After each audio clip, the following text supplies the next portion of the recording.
Hello everyone, welcome to Champions League Week 4. I'm Hypertension, here with Voodoo. How you doing today, Voodoo?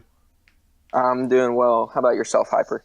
I'm doing alright. Just, tired. Got a new job, so I am ready to take some time off and then just cast some League of Legends. This should be great.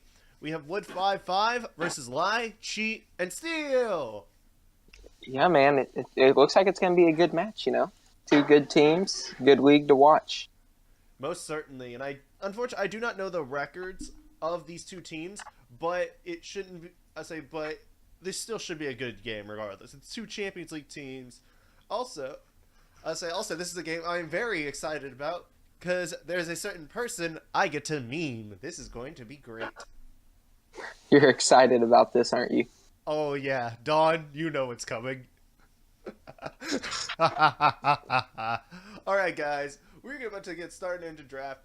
Is there any anything like you played on this patch? I haven't. So, is there any one thing without going into major analysis that you think look out for? Yeah, I mean, Vayne just shouts out to me. I mean, I know Vayne just seems exceptionally strong on this patch. He's pretty much pick ban right now. It seems like nothing punishes it hard enough in lane except possibly Draven. So when you give overheal with Vayne on the relic, it's OP. So I expect to see Vayne pick ban automatically. All right, and with that, we're gonna tell the teams to get started in draft, and yeah, we will get started here. Yeah. Is there anything you're hoping to see though, despite not playing on the draft? Are there any personal picks you're going to see, Hyper? Um, at the moment, any personal picks I'm going to see, I'm always up for seeing a Xerath. I'm always up for seeing things like that. Yeah, you main Xerath, don't you, Hyper? I do. I am basically a Xerath one trick. All right. Yeah, Xerath is definitely still strong on this patch. He can go support still. I think if we see him though, he'd be more likely to go mid. So, but definitely a possibility to see. I know in Dominate the other day, my team was definitely having some priority on Xerath as well as the people we played. So perhaps Champions League teams will do the same. Yeah, let's hope. I'm always cool with seeing that, and we are into draft finally, and we do see that first pick is going to be a Vladimir ban. If you excuse me for one moment, guys, I'm still trying to figure out what is going on with something real quick. Yeah, and then Lycheat Oh, still will that's answer why. with the Maokai ban, right? It looks like that's a target ban coming out of Wood 5-5 because that's Riven right now getting banned, who I would not consider strong on this patch at Well, all. it's that the top laner for Lycheen Steel Dawnbringer is a Riven main. Yeah, so it's definitely a target ban. It's not patch specific, it's Mm-hmm. just targeting that player. And I apologize for the technical difficulties, everyone. For some reason, OBS is not wanting to register that there is a window to be captured. I apologize for this. It was tested beforehand, and then suddenly, oh hey, it's funny now that it doesn't work. Yeah, and there's that Vayne ban, though, that I was talking about. Absolutely expected to see it. They could not let a Vayne first pick go over. So instead, Wood 5-5 will be taking Ezreal right off the bat. Yeah, Ezreal been a strong pick ever since Kleptomancy came back in, and the other bands, like we said, were Vladimir, Riven, Ornn, Maokai, Aurelion Sol, and Vayne. So now with that Ezreal picked, you have to pick an AD carry. I think in this first Oh, wow. round, that way you don't get banned out. Also, that way you don't reveal anything. A Shen pick, I'm not surprised at. Shen has been pretty strong due to things like Grasp of the Undying, Aftershock. There are things. Shen is just such a good champion at the moment. He usually is at the start of seasons because of his cross map potential and his Yeah, potential to protect his team. absolutely. And right now, we've actually been recently seeing Shen in the bot lane more than the top lane, almost exclusively support, actually. So that's where I expect to see Shen go, as well as Jarvan's mainly being played jungle right now, with very, very limited play going top lane. Most certainly, Jarvan being one of the better junglers since the rework of the tank items on in late season 7, that really sort of brought him back into the meta after not being there for a while. It'd been almost, I would say, a little over a year since we'd seen Jarvan. And speaking of not seeing in a while, Jing Zenzel. Zhao. Jing Zhao, a very powerful jungler with that I want to say it's Blood Razor now. I don't play jungle, so I'm not as familiar with jungle items. I believe it's still Warrior. I believe they're still going to go Red Smite Warrior, or if he's being a true team player, maybe Really? Tracker's Knife. I thought it Yeah. would be Blood Racer, and then a Trundle picked up. Expecting the Shen to go top lane is the side of Wood 5-5.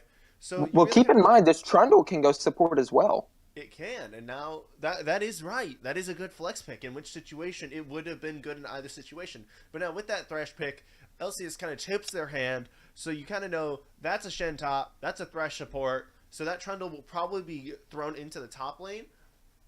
From what I've heard with Absolutely. Dawnbringer, he's usually more comfortable on carry champions. So I don't know how he will be able to perform on this Shen. Yeah, I mean, Shen's not too hard though. I mean, if you can land E, that's all there is to it, really. It Well, appears as if, there's also the ability to and that watch was your an Azir ban from Lie Cheat Steal, by the way. It shows up as a miss ban. That is an Azir ban though by Lie Cheat and Steal. All right, no Birdman, and then there's a Zaya ban. There's just a bird-themed second round of bans here. And with that other one, Zaya being a powerful AD carry since her release, she's just so good with her ability to self peel, do massive team fight damage with her feathers. Azir definitely been after his sort of mini rework that he had, sort of a change to his W, Q, and all of his other abilities, was really able to sort of get back to where he was somewhat relevant as meta. And again, the ban will not go through on the client, so we are waiting to see what the ban is. That Yeah, one is Corki, a very absolutely. powerful So mid laner. right, they're just targeting out that mid lane now. That's three mid lane bans that Lie Cheat Steal has put at Wood 5-5's way. And that'll be answered by a Tristana ban, just targeting that AD carry role. And Lie Cheat Steal will then lock in the Malzahar. Malzahar very powerful in the mid lane. It's hard to go against him because of the silence, the suppression, the sheer DPS he can put out. However, the change potentially upcoming to minions, or was that released on 8.1? I'm not sure. No, I'm not sure either. But the Tom Kench is certainly an excellent counter to Malzahar. You know, he ults somebody and Tom Kench just presses that Devour button and it negates Malzahar's minute-long cooldown. And the Zoe, that little annoyance of a champion that I'm pretty sure a That's lot of us almost could go without. Yeah, I mean that's almost a counter pick to itself though. I know that many consider Malzahar as well as Morgana a strong counter to Zoe, so we'll have to see how that mid lane goes. It does allow.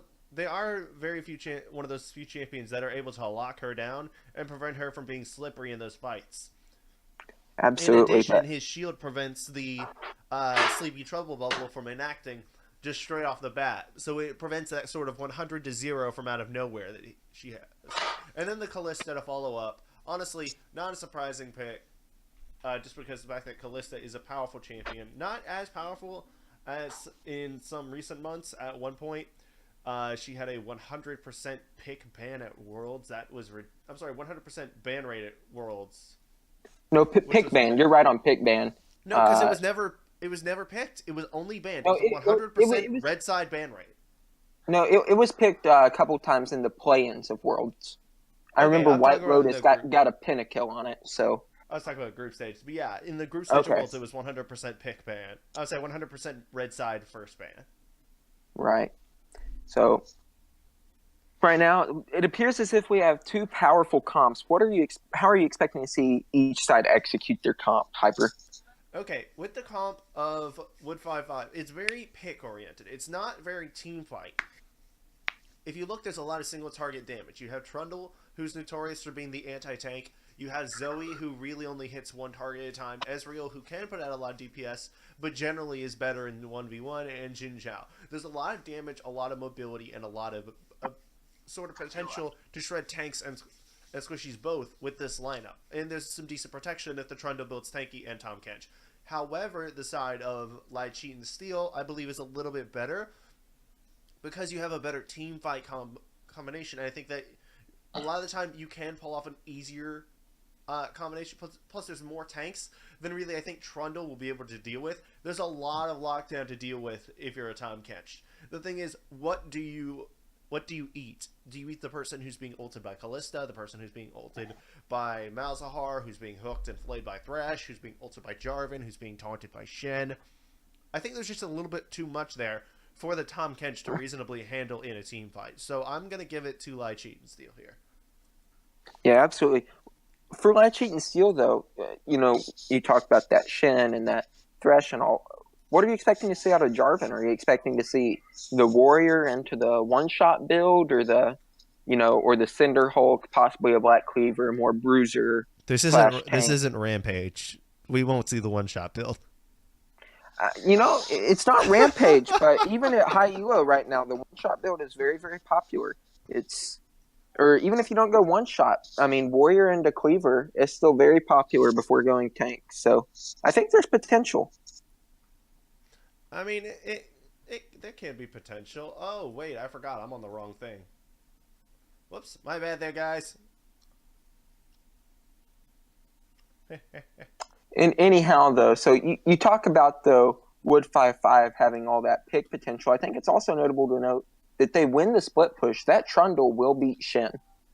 Oh, most certainly. That split push Trundle is absolutely nuts in the mid to late game. One of the better split pushes in the game because of the fact it's almost impossible to beat him in the straight up 1v1 unless you burst him down early with something like a Fiora or something like that, because of the fact he will steal your health, your resistances, your AD. Trundle is all about taking your stuff and making it his own. Absolutely. I mean, he is the troll champion. No, we're not talking about Teemo here. No, Or he is the troll king, though. Volibear. Absolutely, but I think Volibear is more of a troll champion than frickin' Aatrox. yeah, I agree. I agree. Yeah. Anyhow, though, for this bot lane, it appears though as if Live Cheat Steel definitely has the winning lane here. I don't really see how Ezreal and Tom Kench will be able to contest this wave once everybody, has their abilities, especially once Thresh is level 3. Is that what you're expecting to see? Pretty much. And I would think even into level 6 is where you'll really see this lane just like completely dominate. Because of the fact that with the Kalista Thresh, there is a permanent ability to save each other. Whereas Ezreal does have an escape, yes, but if he gets hooked and Kalista's wailing away at Tom Kench during that and she slows him, Ezreal ain't getting too far after the fact, even with the Tom Kench scoop. Absolutely, yeah. And yeah, I think it's also worth noting that there is a bit of disparity between ranks in these AD carries. So I think it was smart of, to go with the mobile ADC so as to give yourself that self-peel. Most certainly. Well, say with that, when you have to take into account ranking, I would say the ranks of players, you really want to give a more simple, more mobile, more safe character to the lower ranked player, and that's what happened here with Lil Kuhn's Ezreal. Absolutely. And with reviews, I'm gonna have so much trouble saying that name. I'm gonna go ahead and establish this now. So chat, please don't crucify me for that. All right. So with that, let's go ahead and move over to this. I think what we can really expect to see is just like, I think bot lane will go over to the side of Light Cheat and Steel. Top lane to the side of Wood 5-5. Mid lane is going to be a tricky one. I feel like if that Malzahar gets behind against the Zoe, she will just be able to take over the game. And then the same thing can happen vice versa, albeit Malzahar does have a much less explosive, scary, I would say, carry potential in that mid game. Yeah, absolutely. I think it's also worth noting, though, that this jungle matchup will be interesting. Both Zinzao and Jarvan pack a lot of punch, especially in that early to mid game. So when they show up in a lane, especially if they have red buff on, I mean, there is major kill threat just by them walking to that side of the map. Yeah, it's going to be really tricky to see. Yeah, absolutely. It's going to be one of those interesting. So sorry, I just couldn't figure out what to say at that moment. I'm sorry about that. No. Also, I'm looking forward to seeing what this Zinzao built. We're seeing Mosco, like I said, with the Warrior build, but then it seems that it's pretty player opinion, preference, I guess, on whether you go with the Black Cleaver, I guess more for tank shred, or whether you go Trinity Force for just maximum DPS or, Freak would say tons of damage. So, there's some build diversity available to Zinzao as well as to Jarvan. I'll stick with the puns of damage. Sorry. Yeah. Uh, it's debatable. I think that's what Zinzal goes if he can get ahead and if he can get that Trinity Force completed, by that 20-minute mark or something. I think you But if missed he's the joke. behind it all, no, I did. I did not. But Sorry. Yeah, you're right. You're right. Okay, so now we are loading into the game, and here comes one of my favorite parts of the game: the skin game. Let's see what these skin champions have. Ooh, spicy! Both teams with 4 skins. But, it's always but, sad when you but, have 4 skins, th- not 5. there is a definite winner here. The winner is Light and Steel because they have a Blood Moon bot lane. Heck yes. That always gives you extra points. That's so many points. That's worth another skin. So that puts the score at 5-4. Light and Steel wins the skin game. Question is, will they win this game with this composition? Again, they do have a pair of diamond players in the bot lane versus the gold 180 carry of W5F. So you have to consider, still though, you can't knock him as a player because they were good enough to get to the Champions League in the first place. That was a large tournament which they had to play through, and they won enough games to get in. So obviously that team as a whole is good enough that you cannot count them out because of one player's rank. Absolutely. And on Wood 5-5 to start this off, in the top lane, we're going to have 4 leaves on his Trundle. And we're going to have Coronis X on the Zinzao, The Last Boop on Zoe, Lil Kun on Ezreal, and Lights Genesis on Tom Kench. And on the red side, we have Daddy Dawnbringer on the top lane Shen. We have Creplu on the jungle Jarvan. We have 9-inch Godstaff on the mid lane Malzahar. We have Reviews on the 80 carry Callista, and we have Socks on the support Thresh. Absolutely. And right now it looks as if we're getting some standard lineups. Trundle going for some early vision and try. He's going to meet Dawnbringer there and take a favorable trade. Yeah, not much, though. And we actually have chat this game. Right now, though. I have no idea how long I've been trying to get that to work, and I just realized I accidentally put the game overlay over the Twitch and chat. And right now, 9-inch Godstaff is actually getting collapsed on. Looks like he's able to trade back, and he's able to walk away safely. Not too much happens. Just some vision, though. Very good juke there to juke out the Paddle Star, and then able to actually win that trade, so to speak, by just dealing out more damage. Yeah, absolutely. It's also worth noting, I think, that Malzahar is running Mana Flow Band, which means he does not have the Ultimate Hat. He doesn't have Ultimate Hat, but Mana Flow Band is just so good for mana control right now. I think it's a decent trade-off. It is. It's decent, as you said. Right now, though, that Malzahar is going for some early vision on the enemy blue right now. Good ward. He will spot out now that Ezreal and that Zinzao will start red.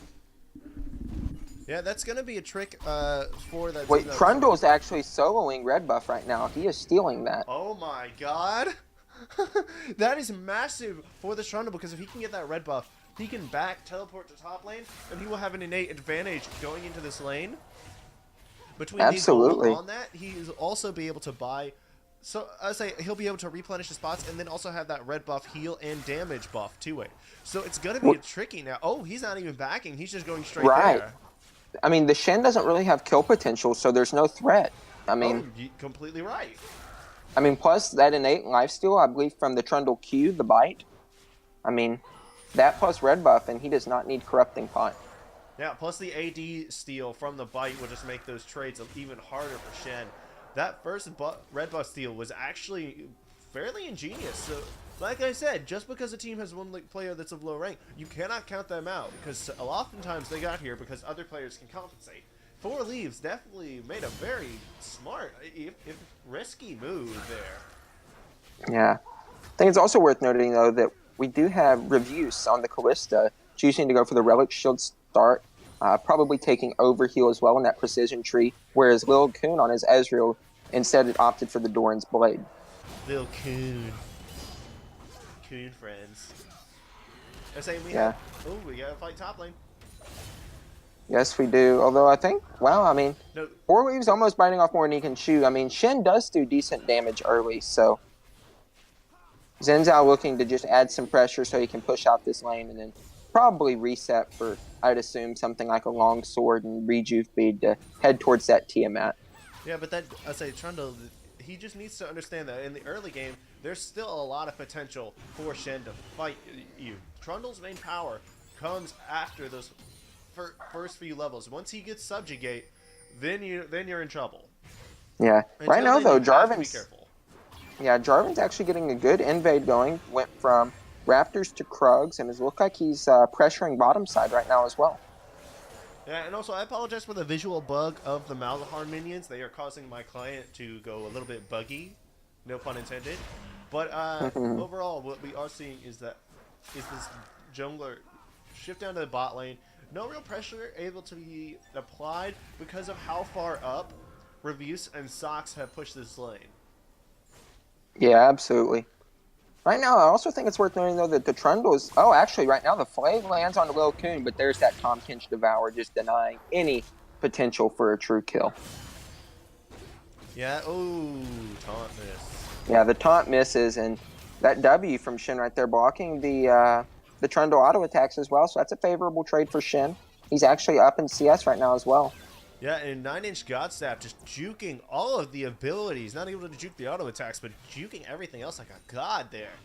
Absolutely. He is fearless against this last boot. He knows how to play the matchup right now. And Tom Kinch actually getting hooked, although he is tanky, and he's going to pop that shield. And, ooh, Callista does get the Rens to pop, so that's a lot of damage onto Tom Kinch right there. Especially with that press the attack modifier on it. That's an extra, I want to say 10% damage now. I believe that was nerfed from its original 12%. I do not know. I know it was, like you said, originally 12%. I do not know if it was nerfed, though. So, either way, though. I would have to check. Yeah. But the moment I'm streaming, so kind of hard. So yeah, what we are seeing is sort of a even game so far from all sides. Everyone's kind of even in farm. The only, like, substantial sort of lead is in that top lane, which we kind of expected because it's Trundle versus Shen. The bottom lane has a little bit of a lead, and jungle has a little bit of a lead for the side of Light Cheat and Steel. But overall, it's not anything really surprising out of either of these teams. No one's sort of running away with their lane. Absolutely. I think it's also worth noting, though, that both the Malzahar and the Shen had to burn their teleports to get back to lane, both taking unfavorable back timings. Yeah, and those are going to be some long timers. 5 minutes down, so that's going to be a tricky one unless they pick some sort of... Oh, no, teleport isn't 5. I believe... Isn't it 240? I'm not sure. Right now, though, 9-inch Godstaff has got vision of this Xin Zhao on his Raptors, and he's actually having to smite that Raptor camp instead of going to save that smite for a potential dragon fight. Yeah, that smite, it will come back to bite him if it doesn't come up in time, but I believe it'll come up before any sort of dragon fight occurs. These teams don't really seem too worried about going after these dragons at the moment. Right. I think it's also worth noting that Jarvan laid down some nice deep vision on top side, so Xin Zhao will not be able to go anywhere without being tracked on his top side jungle. Most certainly. This word placement pretty much covers the entire top side jungle entirely, and the only blue vision that you see on the map is in that red side, in that bottom side jungle of the blue half of the map, and it's really going to hurt the side of W5F when they don't have that information that the enemy team does when it comes to where their jungler is. This Jarvan can just roam around the map and do things, but at the same time, what he's not doing is watching his red buff.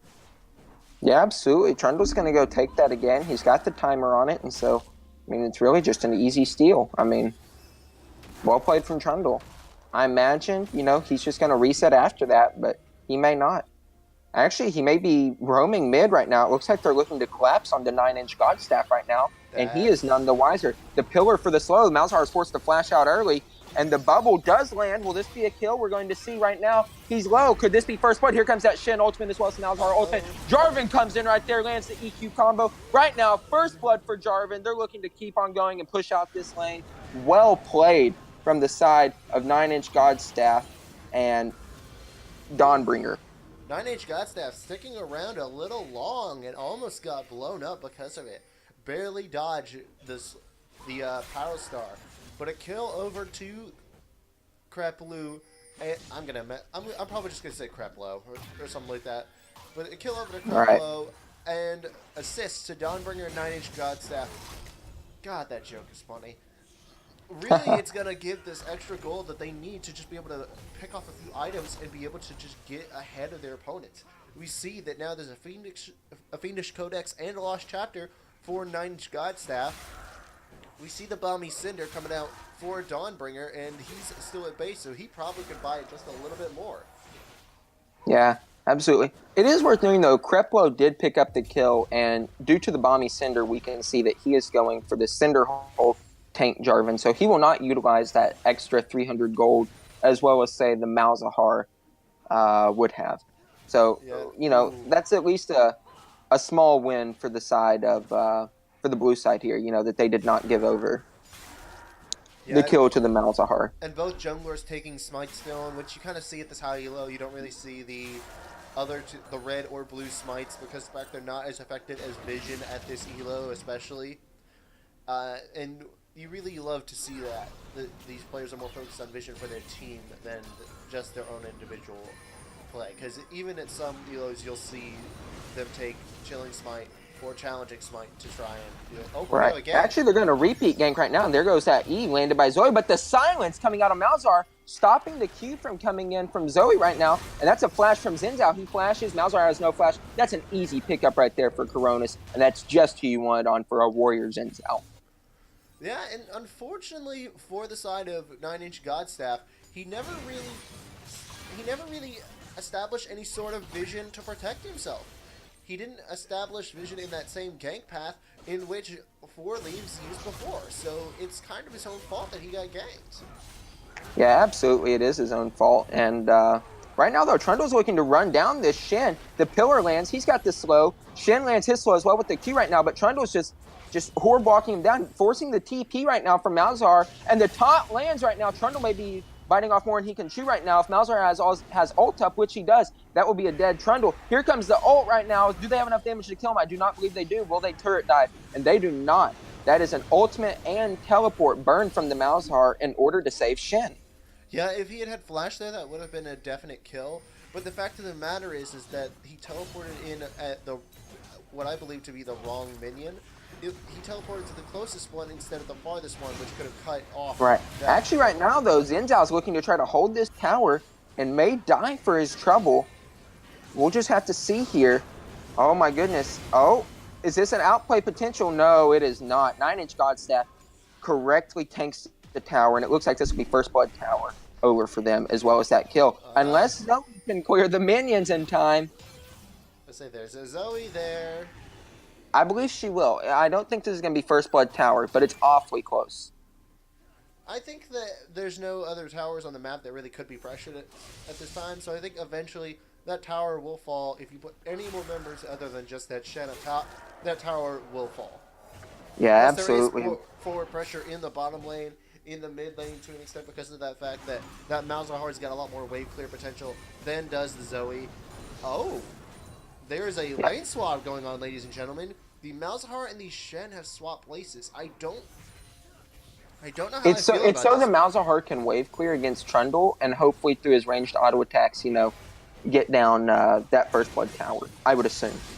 Even so, right now, though, putting a Zoe versus Shen.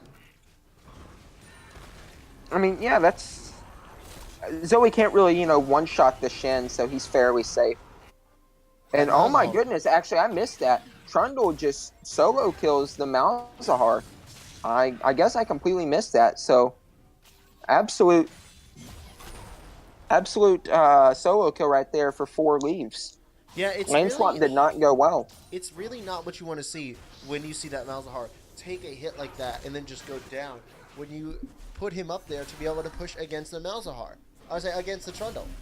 Malzahar needs to stay ahead to be able to sort of put out the DPS needed. Oh, and that was an attempted. Actually, yeah, Shen's forced to teleport right now too, so that Trundle does not get that first tower himself. Yeah, it's really not a situation that you want to be in if you are the side of Lie, Cheat, and Steal. That Trundle is at 1-1-1. He's 20 CS up on his opponent. And that move also let that Zoe for last boop get up about 12 CS on 9-inch Godstaff.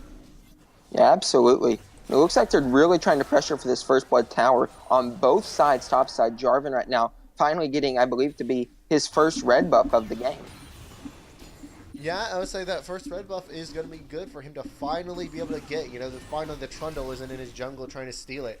Also, you were correct about the Jin Zhao with the warrior build. I had not seen that yet. But then I have been... Right now, Trundle and Xin Zhao are collapsing on that Jarvan. He EQs out. Will he be able to escape right now? They're chasing Shen. Jarvan forced the flash. Shen taunts away. Will it be enough? I do not think so. The Ezreal ult misses. The W from Shen keeping him alive right now. Xin is pressing forward, and it looks like they're going to press right now for this first blood tower. It just needs the one auto attack. Zoe rotates up to help ensure that first blood tower goes over to the side of W5F. Yeah, that Trundle able to just apply so much pressure after that kill, but it got the tower too low to reasonably defend. At that point, I apologize for that. And one thing I would like to point out is in the bot lane, despite the CS advantage going over to the side of Light, Cheat, and Steal, there was a level advantage for W5F until about 15 seconds ago. The 80 carry Lil Coon was ahead of Reviews. Yeah, I think that was just due to back timings and the way the waves landed. So, I don't think it was really that big of a deal, but we'll have to see if that shapes up to anything. Yeah, most certainly. Now what we see is another... Oh, they're roaming mid. This could be another gank. Yeah, absolutely. The counter gank is there. Yeah.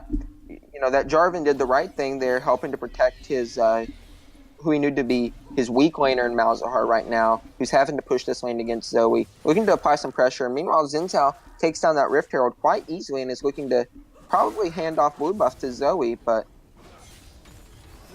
It will be... I say that handing off the blue buff to that Zoe will be good, but also Dawnbringer in 4 leaves at it again. Yeah, that Trundle's just counter jungling Jarvan so hard this game. That feeling when the top laner is counter jungling. Yeah, it's an awful feeling, but what else can you do, I guess? I don't play jungle. But no. Yeah, right now Ezreal appears to actually maybe be out of position right now. He gets away with his E. He appears to be safe. But here comes the TP right now from Trundle. They're looking to go in. Here comes that Shen ultimate as well as the Lantern. The pillar does not connect. It's a safe getaway from Kalista. Well played by Thresh and Shen to keep him alive. Yeah, and in the mid lane... but here comes that Tahm Kench ultimate right now. They're looking to rotate on Jarvan.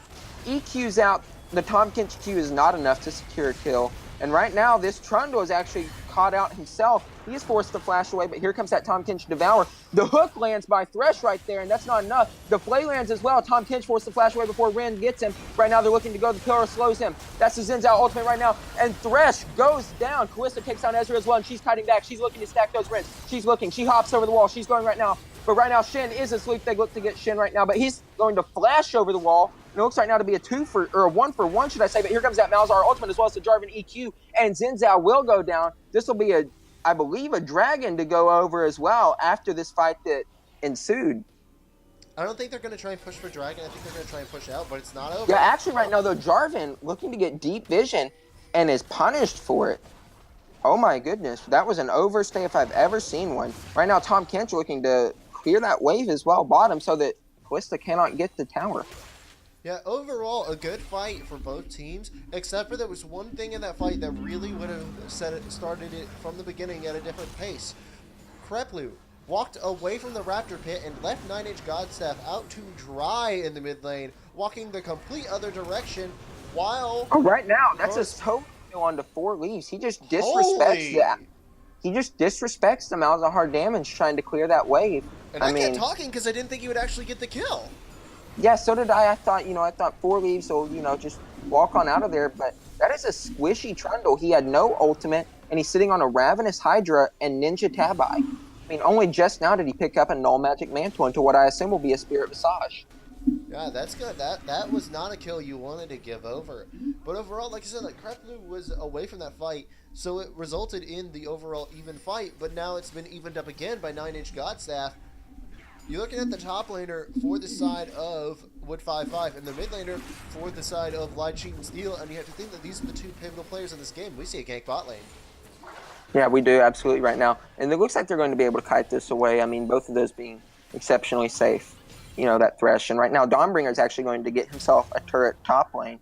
And he is just going to run away from that Trundle, does not actually want to fight him.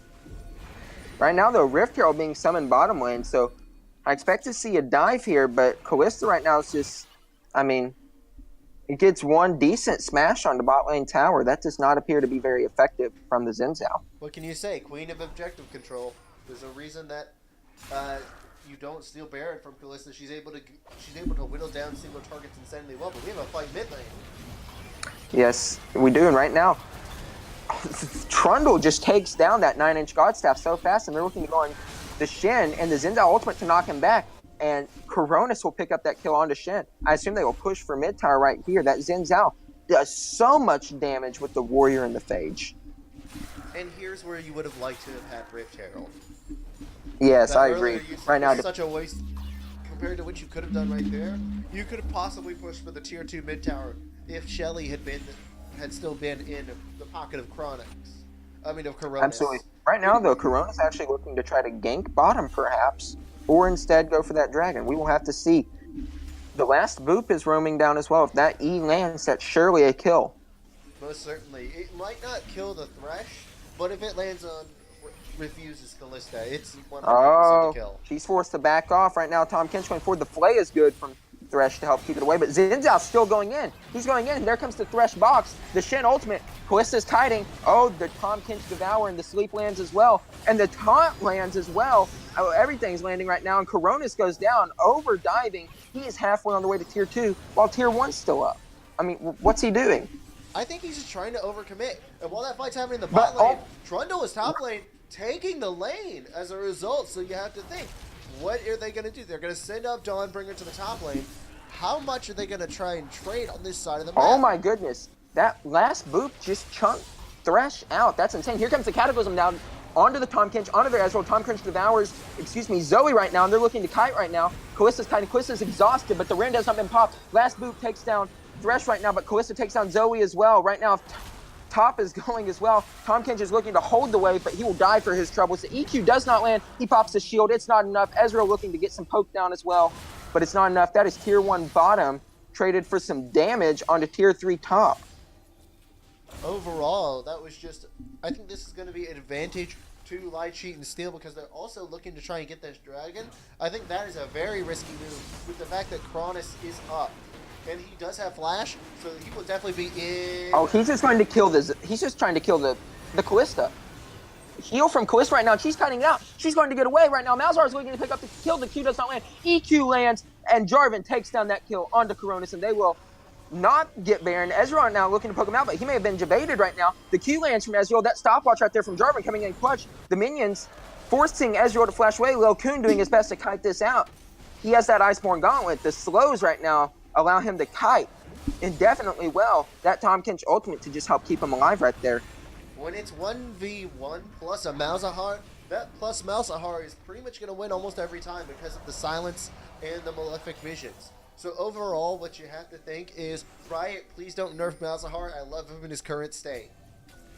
Right now, though, Trundle actually looking to take this dragon, and Trundle is actually out of mana. He has no Sheen, no Triforce, no Iceborne, no mana items, so he is actually out of mana, so he does not have the Q to help him chomp down that dragon extra fast. Or the W to increase the auto attack speed or the lifesteal that he obtains from it. Very true. Nonetheless, though, they will pick up the first dragon of the game, the Ocean Drake. So that's good for W5F. Overall, this is a close game on kills, but I feel like W5F is just really dictating the pace of this game. They most certainly are. With 2 towers to 3, you have to think about the fact that Trundle is just becoming an ever-looming threat. However, gold-wise, they're separated by less than 400 gold total. I would say it's flirting between 300 and 400.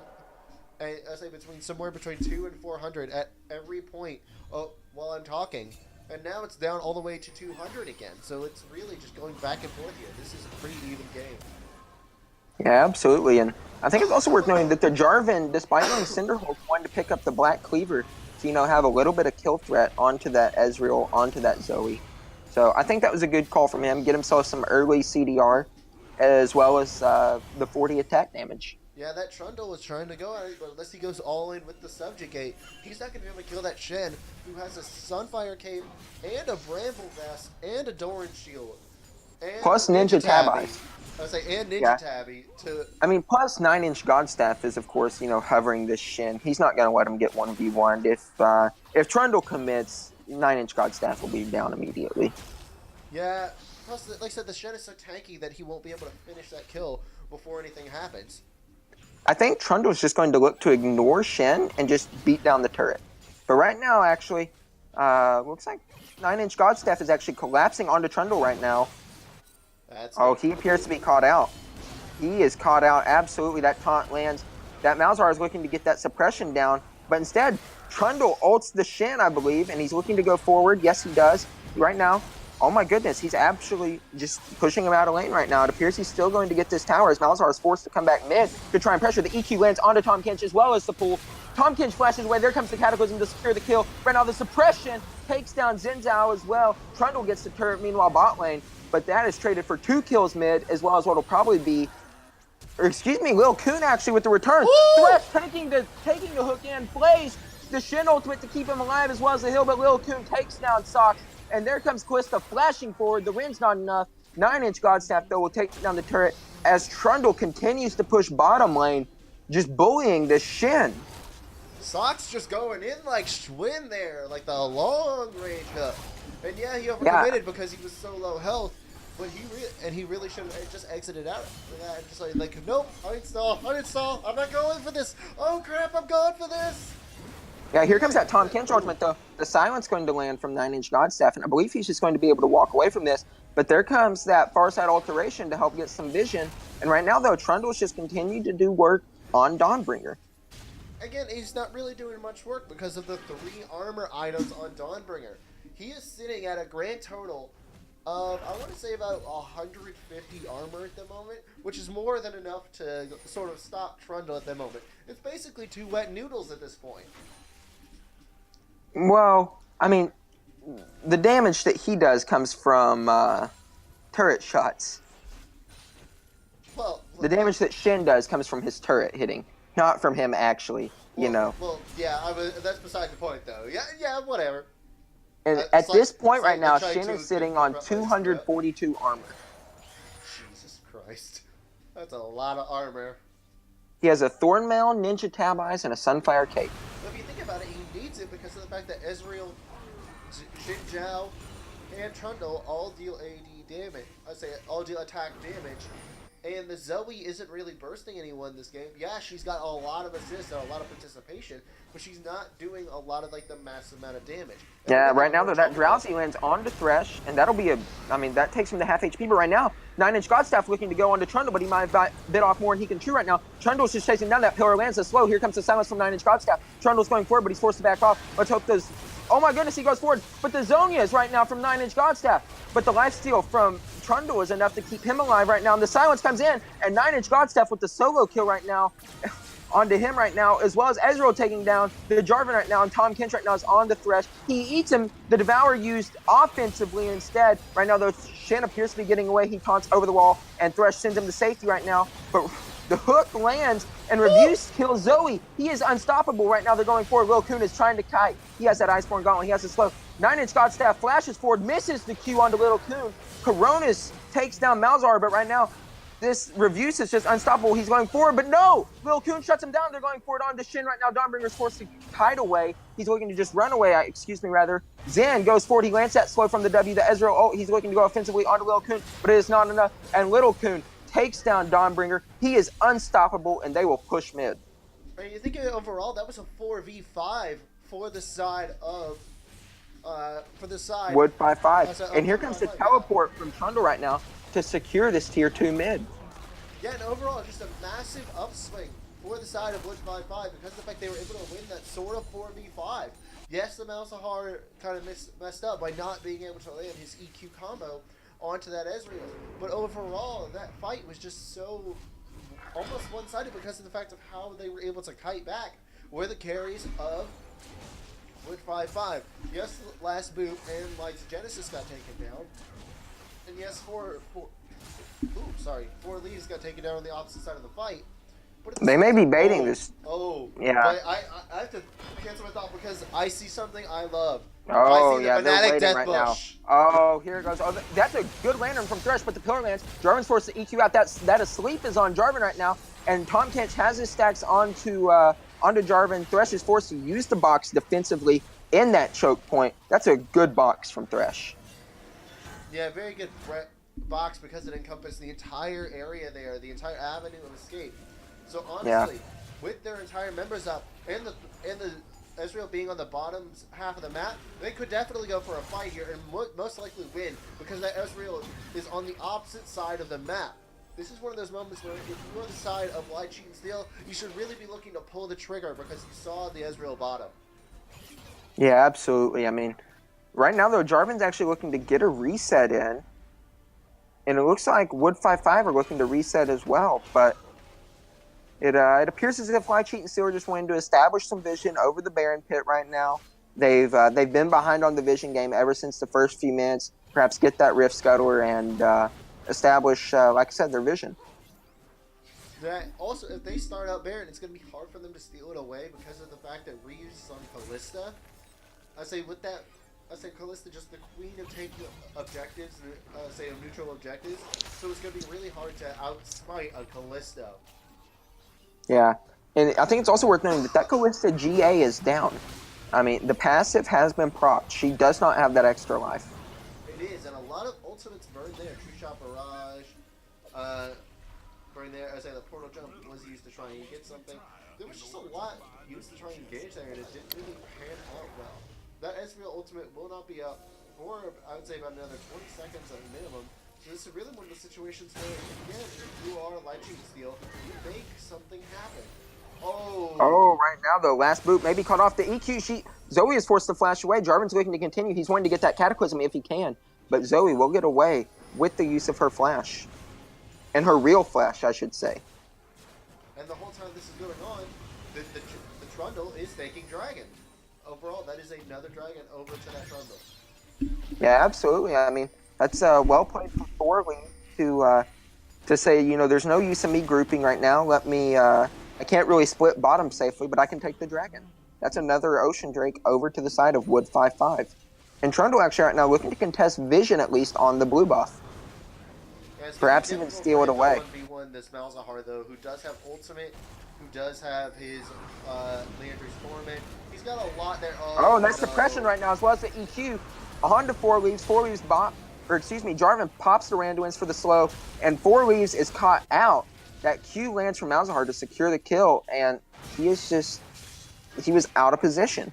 Yeah, he really bit off more than he can chew. He didn't realize that how much the Malzahar really had to right now, though, Jin Zhao is going offensively onto the Shen, and he pops out ultimate early to keep himself alive. The Thresh hook lands. Thresh takes the hook and uses the box in that chokehold. The Cataclysm comes down, but it's not enough. Right now, Jarvan appears to get out safely just in time with the Tahm Kench stacks on him. Everything's still going on. Tahm Kench stacks onto Thresh as well, but Lil Kun takes him down.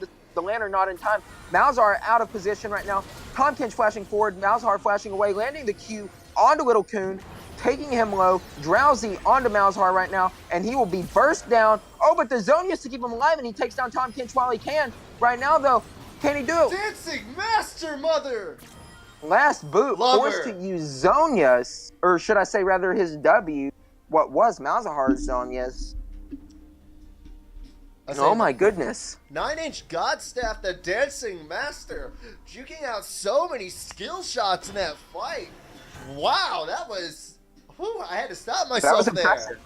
Yeah, absolutely. And it was not noticeable in any way, shape, or form at all. They definitely couldn't tell that I had to stop myself there.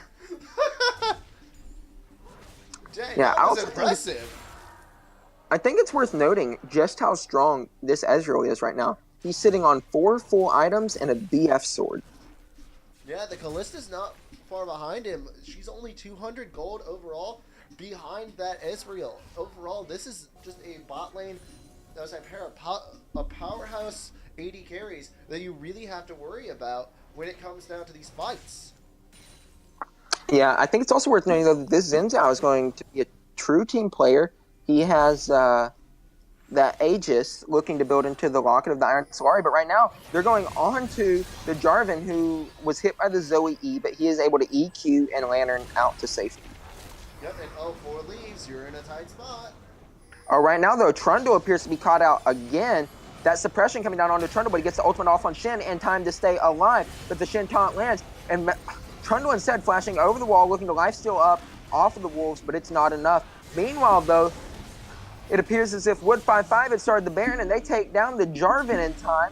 So they have no smite, just Ren. But right now, Xin Zhao is going on to Kalista, who has a Shin ult being popped on her. Xin Zhao forced the flash away from the taunt. Right now, the Iceborne Gauntlet slow being landed from Lil Kun is huge, but Malzahar just lands a big 3-man Q, almost taking down Lil Kun right there, and the E being used onto, oh, that's dead. That's a dead Xin Zhao. No, he gets the smite off to stay alive, but Shin will take him down eventually, and right now that looks like they're going to turn on to Baron since they have Kalista to help secure it. Yeah, and that should also allow her to be able to lifesteal up. It is a little bit dangerous because of the fact you do have a Zoe, so Reviews definitely needs to position very safe behind either the Shen or the Thresh in this situation. Oh, right now the hook landing onto Lil Kun, but it's one that he could chew. The suppress being used onto Tahm Kench, not the target you want. The GA's popped on the Kalista. Right now, Zoe takes down Shen. That's a good kill for them. Trundle, the pillar lands. Right now, he's going forward. He's got Reviews. Now they can turn on Baron if they want. This is just an absolute fiesta for a challenger Champions League game, should I say. Well, I'll say, there's no one in this game that's challenger, but Sox definitely bit off more than he could chew. He went way too aggressive with his... But Smite is up right now for Lie, Cheat, and Steal. So this is actually a 50-50 Baron call right now. So they need to be very careful. And the Malzahar is just absolutely being a torment to the backline. He's Zanya's, and it appears as if he will take down the Tahm Kench if he's not careful. The Cataclysm coming down, the dunk, he takes down 4 leaves. Malzahar goes down as well. The Tahm Kench Q landing onto Crypto. That's a double kill for Lil Kun. He is 10-1, and now they turn back onto Baron for, I believe, the 3rd time. And this should be the final time because there's pretty much no potential for this Thresh to steal Baron now. Blue kind of going a little bit hand there. Overall, it was good to try and deny Baron for as long as he can. But if this is a steal, it'll be nothing short of a miracle here. I saw the hook and my heart stopped for a moment. But it's also worth noting, though, that Minions took down top tier 3. They now have an open inhibitor top with Baron buff. That's just going to be a dangerous ability to push for the side of W5F. You really have to think that is going to be a massively important inhibitor. Also, you wouldn't think it, but this game is already 36 minutes in. Holy crap. Yeah, and that Locket of the Iron Solari being completed for Xin Zhao to provide a nice size shield to his entire team come these team fights. And Ezreal also completing a Guardian Angel. This is a 5-item full build with boots Ezreal with a Guardian Angel. So Get this your is elixirs, boys. Yeah, absolutely. And Kalista also completed her Bloodthirster. So I mean, she has 35% lifesteal, I believe, right now. I believe... With the Blade of the Rune King as well as the but actually right now though, the Drowsy landing onto Jarvan, True Shot Barrage hitting him as well. Tahm Kench looking to pit that Rift Scuttler away. This Jarvan needs to get tankier. He is not tanky enough at the moment. He gets shredded every single fight. It's not for a lack of trying though. Well, it's for lack of buying though. Oh, right now though, Xin Zhao being suppressed, but the Tahm Kench Devour gets him away to safety, and it looks like they're actually looking to re-engage. Xin Zhao goes in, pops that ultimate, he knocks him away. Here comes some the dunk with the Shin ultimate on top. Redemption lands from the Tahm Kench. That's a good kill. Kalista takes down Tahm Kench. Malzahar takes down Xin Zhao. The GA is popped. Lil Kun will go down, but meanwhile Trundle's looking to get an inhibitor top as LCS is looking to turn onto the Elder Drake. And Trundle's not stopping here. He's looking to go for the inhibitor towers, or excuse me, the Nexus towers. Yeah, he's looking to try and just take the side of LCS for as much as they can. Dawnbringer's not going to be able to stop this push very effectively. Yes, he has the Titanic Hydra, but he's not tanky enough to really fight that Trundle for too terribly long this late in the game. Right, so that's an Elder Drake over to LCS, but top lane inhibitor for W5F. I gotta give that advantage to W5F because of the fact that that top lane inhibitor is much more important than a 0 Drake Elder Drake.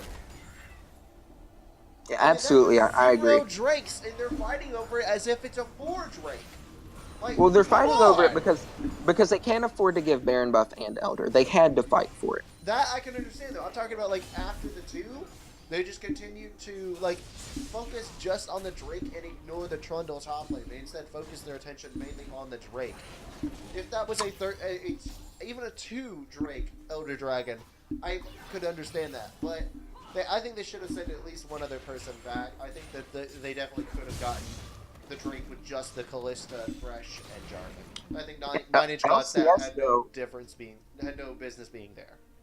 Yeah, LCS, though, actually just picked up a lot of big power spikes. That Malzahar completing his death cap, as well as Jarvan getting that Gargoyle Stone Plate. So they are very ready for this next fight. Yeah, he'll finally be tanky enough to survive a fight. Yeah, and I mean, Malzahar with death cap is no joke. Oh, most certainly not. Like I said, I'm a Xerath one trick, but Malzahar is my second love. Like, I love my purple daddy.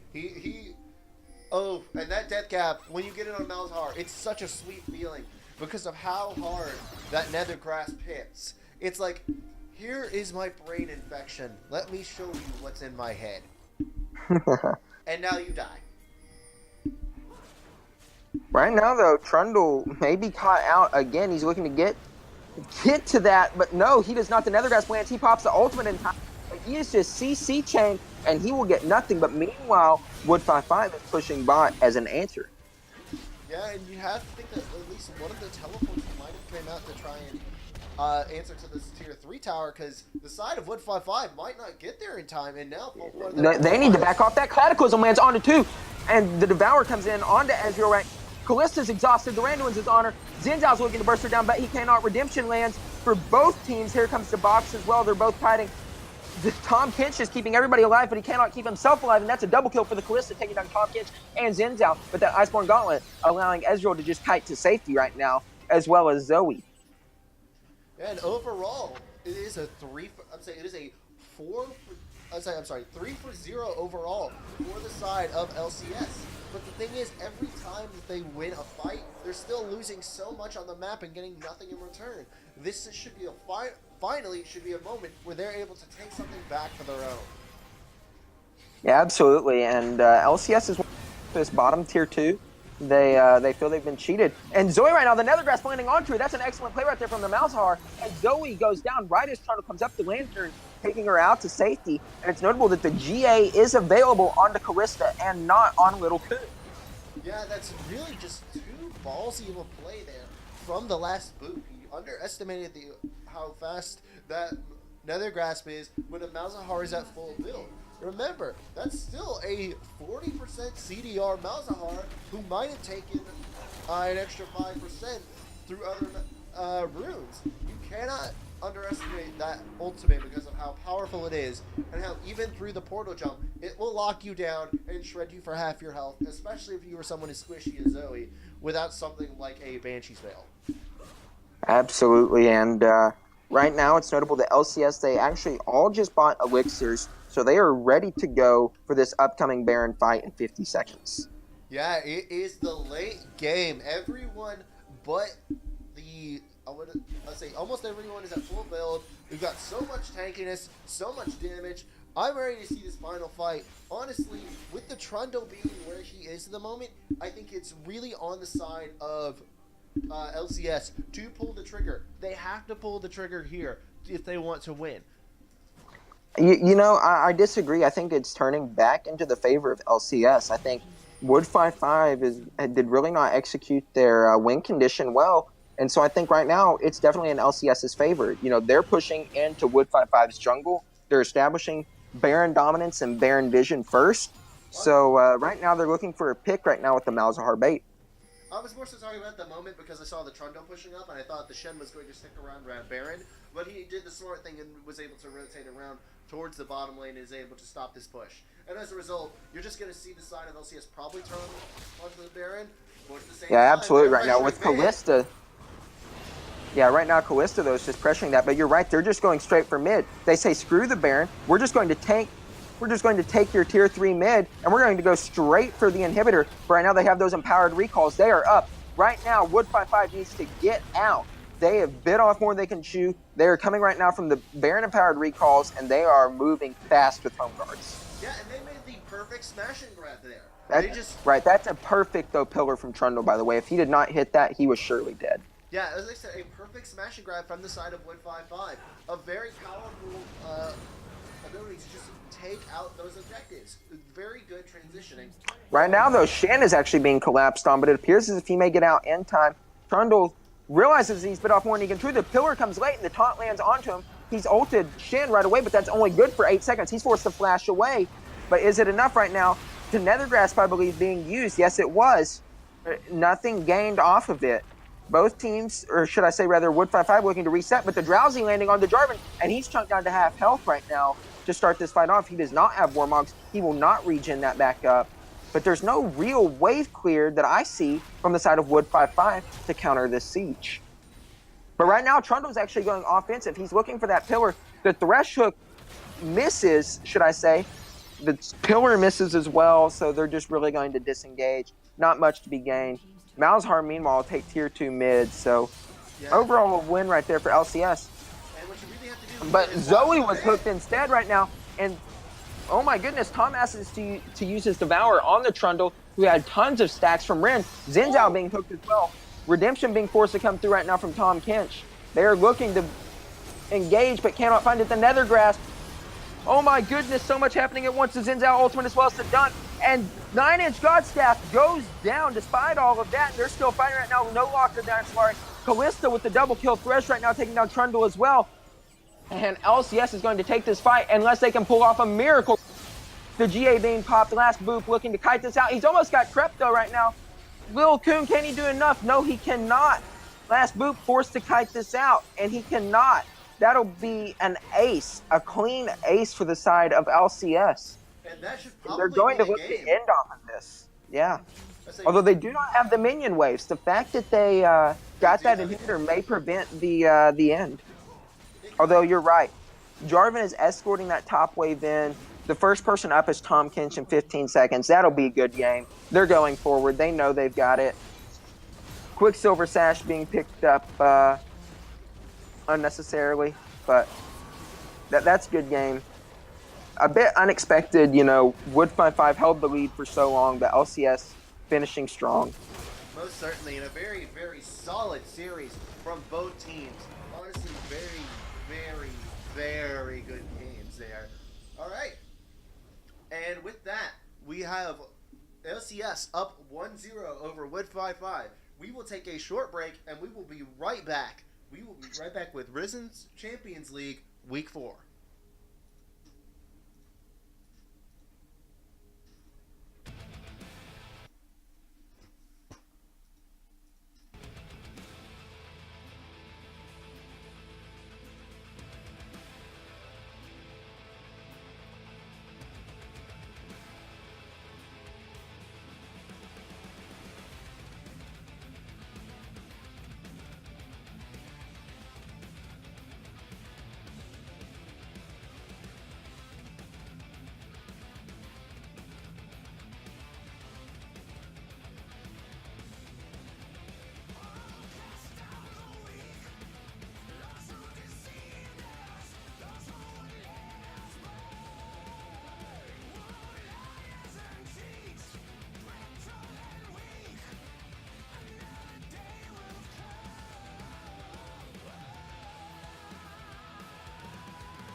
And we are back, everybody, with Champions League Week 4.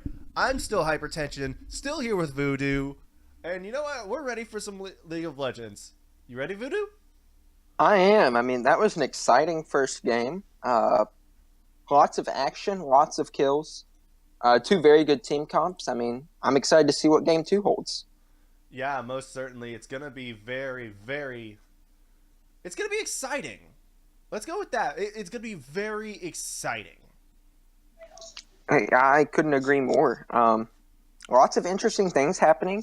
All the players played so well. I mean, it's so refreshing, to see this high level league rather than a Rampage, and which is what I'm used to casting. What, you're saying the casting Rampage isn't fun? I'm saying it's different. I will say different. I think the word you're looking for is worse, because that sounds what you're trying to say. It sounds like you're trying to insinuate that they're worse for some reason. I mean, it's entertaining in a different aspect, if you get my gist. Less clown fiestas? I mean, I'm just going to leave it at that. Anyhow, what are we looking? I'm trying to bury him because I know he plays in Rampage. I don't give a crap. I don't play in... I thought you played in Rampage. I play in Dominate, man. Oh, okay, no, I'm sorry. Different. I'm sorry. I mixed up the leagues there. I apologize for that. That is No. It's no big deal. There's really not much difference a lot of times, sadly.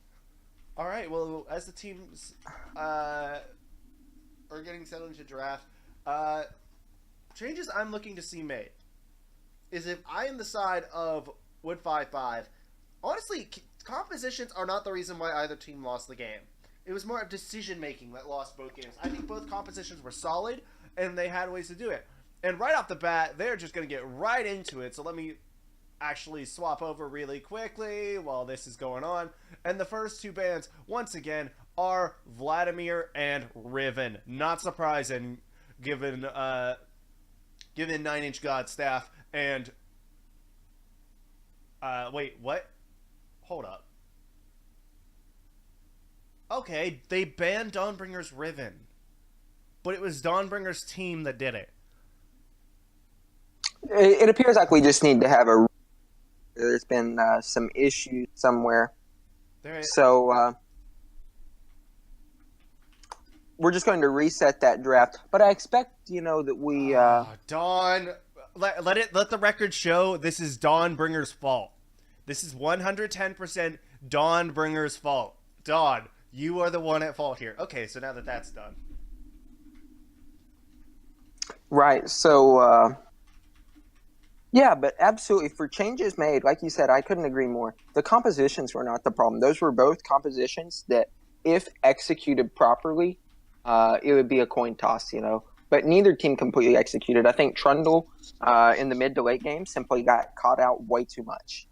He had a really good early game, lots of good roams, but like I said, mid to late, he kept on being out of position, and he made his team 4v5 for it. Yeah, give me 1 second. Oh, wait, no, never mind. I apologize, Dawn. Turns out that, turns out it was 4 Leaves who took it. 4 Leaves, that is your fault. I apologize, Dawn. I apologize. It was not your fault. It was 4 Leaves' fault. 4 Leaves, it is 100% your fault. I just wanted a chance to meme Dawnbringer, so either way, I still got to have a little bit of fun. Right. So, bans, I mean, I expect bans to, relatively stay the same. The only, I don't expect Zoe to be picked up, though. She's been nerfed too much. And as we saw, Malzahar is just too good against it, I would be shocked to see Zoe picked again. Unless perhaps there's a Malzahar ban. Yeah, I'll say, and instead what we do is we are back into bans. We do see a Maokai ban come out to start the game, then followed up by the Riven ban. It would have been banned anyway, just by the other team. So now we are back into that. So, other picks that we should see. I would say we should definitely see the Vladimir probably come out for the side of W5F, because apparently that is a massive pick that 9-inch God Staff uses. God, I love that name.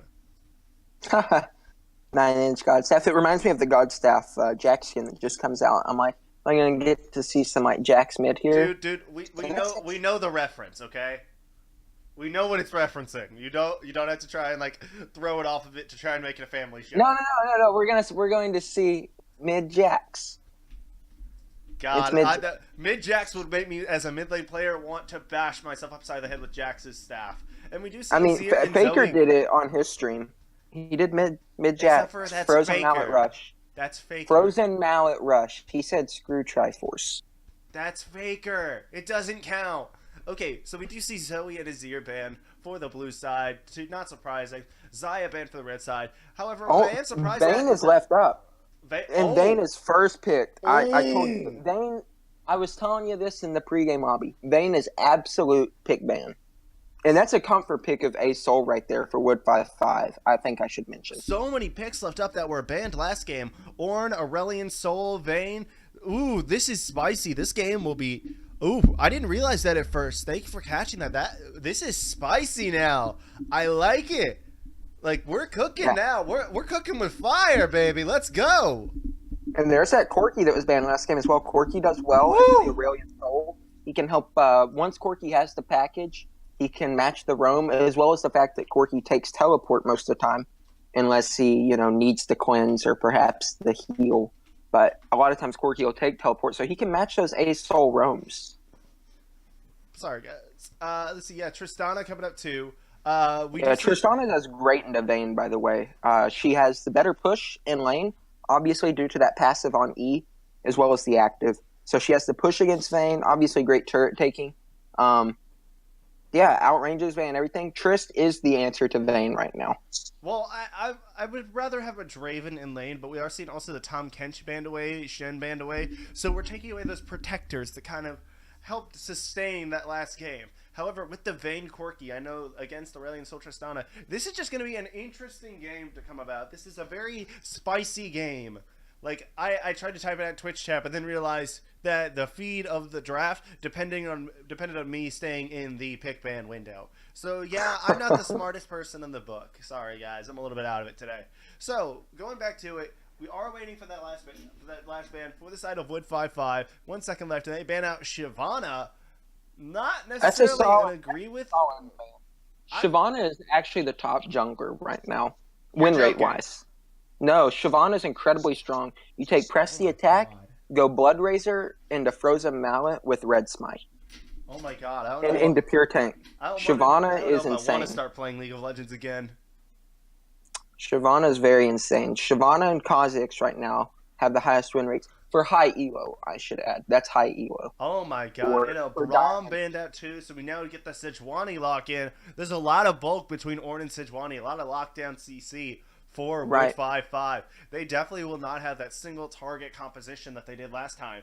Between the Call of the Forge God and the Sejuani Glacial Prison with Permafrost to boot, Voice of Light, Star Surge, Buster Shot. There's a lot going on for Wood 5-5, and a Gnar coming out to see if he can take down that demigod of the Forge. Overall, though, I think Ornn still has an advantage in pretty much any matchup. Did the nerfs ship out with 8.1?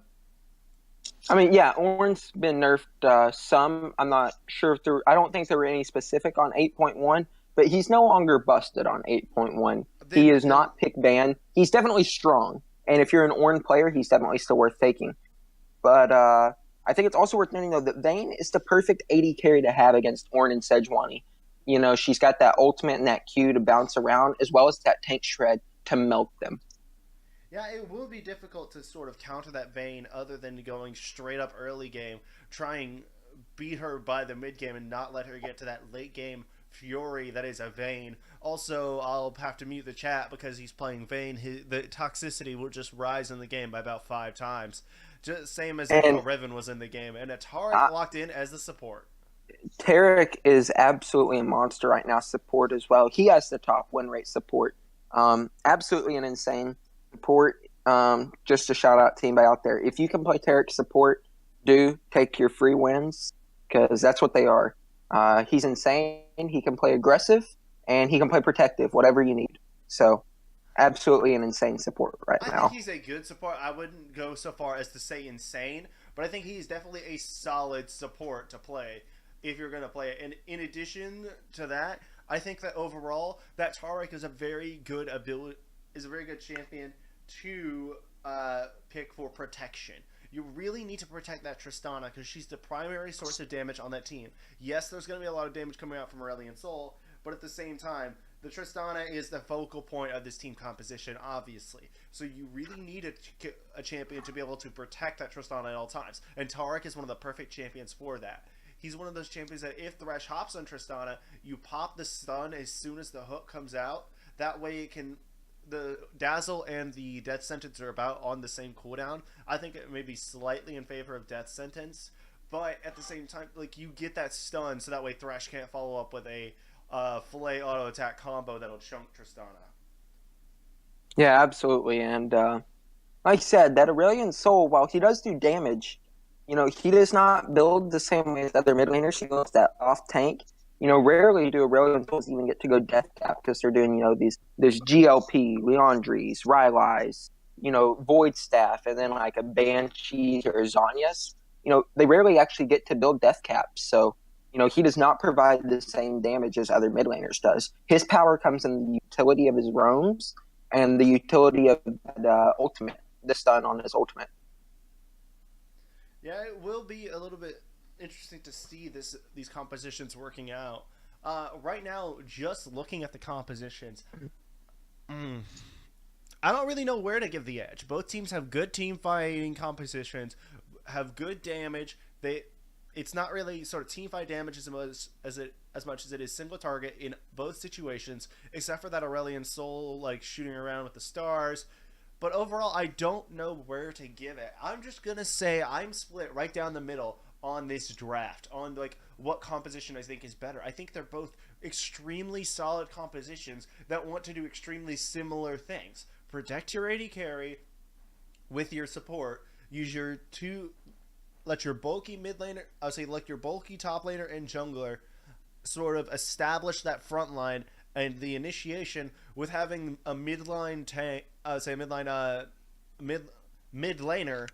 a midline mid laner to establish damage to that front line of the enemy team while still defending that carry, AD carry. So I think these are very, very similar comps, and I just don't know where to give the edge. I think, I do agree that they're somewhat similar comps, but I think LCS has a clear edge here. Vayne has a way to deal with all the tanks on the side of Wood 5-5, whereas Wood 5-5 is going to get single damage in Tristan, like you mentioned. And your mic is breaking up bad, man. Okay, excuse me. Is that better? Much better. Okay.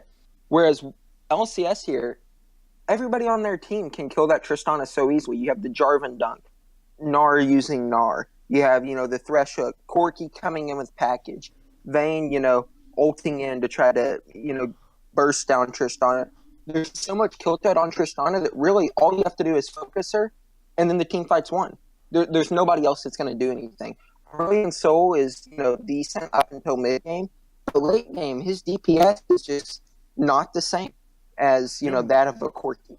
Your mic is seriously cutting out. Go ahead and reset it, and I'll just take it for the moment while you reset that.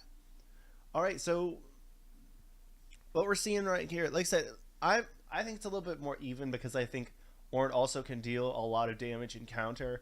The nerf that is supposed to ship with 8.2 obviously is not out yet, where it nerfs not only the damage on his Bellows Breath, but also the damage on his Brittle and his invulnerability during the Bellows Breath animation. I think that Sejuani is going to be solid because of the fact that if she picks off Vayne, even with Tristana down, that's still, I think, going to be a very even fight. It really will just come down to who gets the better initiation off and who's able to take out the AD carry first. I don't think there's really anything about either team that sort of screams like massively better than the other. Yes, Vayne is a powerful pick, but I don't think that it will single-handedly sell the game. Voodoo, are you back yet?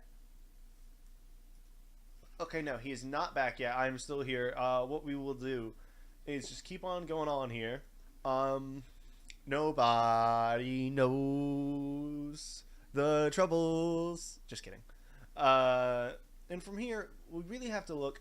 In that top lane matchup, Normally I'd expect Nara to win 90% of the matchups in the top lane. But it's an Ornn. So I gotta feel like I'm gonna give the advantage to Ornn just because it's an Ornn. It's an Ornn. What am I gonna say except for that? And from there, you really have to consider that it's just a powerful team composition on both sides. I think that this is one of the more even matchups we've had since the start of the season. Honestly, this reminds me of the 9X versus Henlo matchup that I casted for the recorded game in week 1. It seems like a very even matchup where it could go either way at any given time. All right, we are transitioning out of draft here in a second. It will be another about 30 seconds for it to load up, maybe a little bit more. So we will go to that. Now I can actually move it up. Also, one thing about that Aurelion Sol versus Corki, it's really, from what I've learned about those, it seems like a skill matchup. Corki can stay outside of Aurelion Sol's range or get in it and be absolutely fine. But at the same time, it just, I don't know. I might be thinking of another matchup. Oh, no, wait, no, I am thinking of another matchup. No, Aurelion Sol normally destroys Corki to an extent. But at the same time, it's solo queue versus actual, 5-on-5. So it's really no indicator. So we'll just have to go in. And Voodoo, are you back? I am.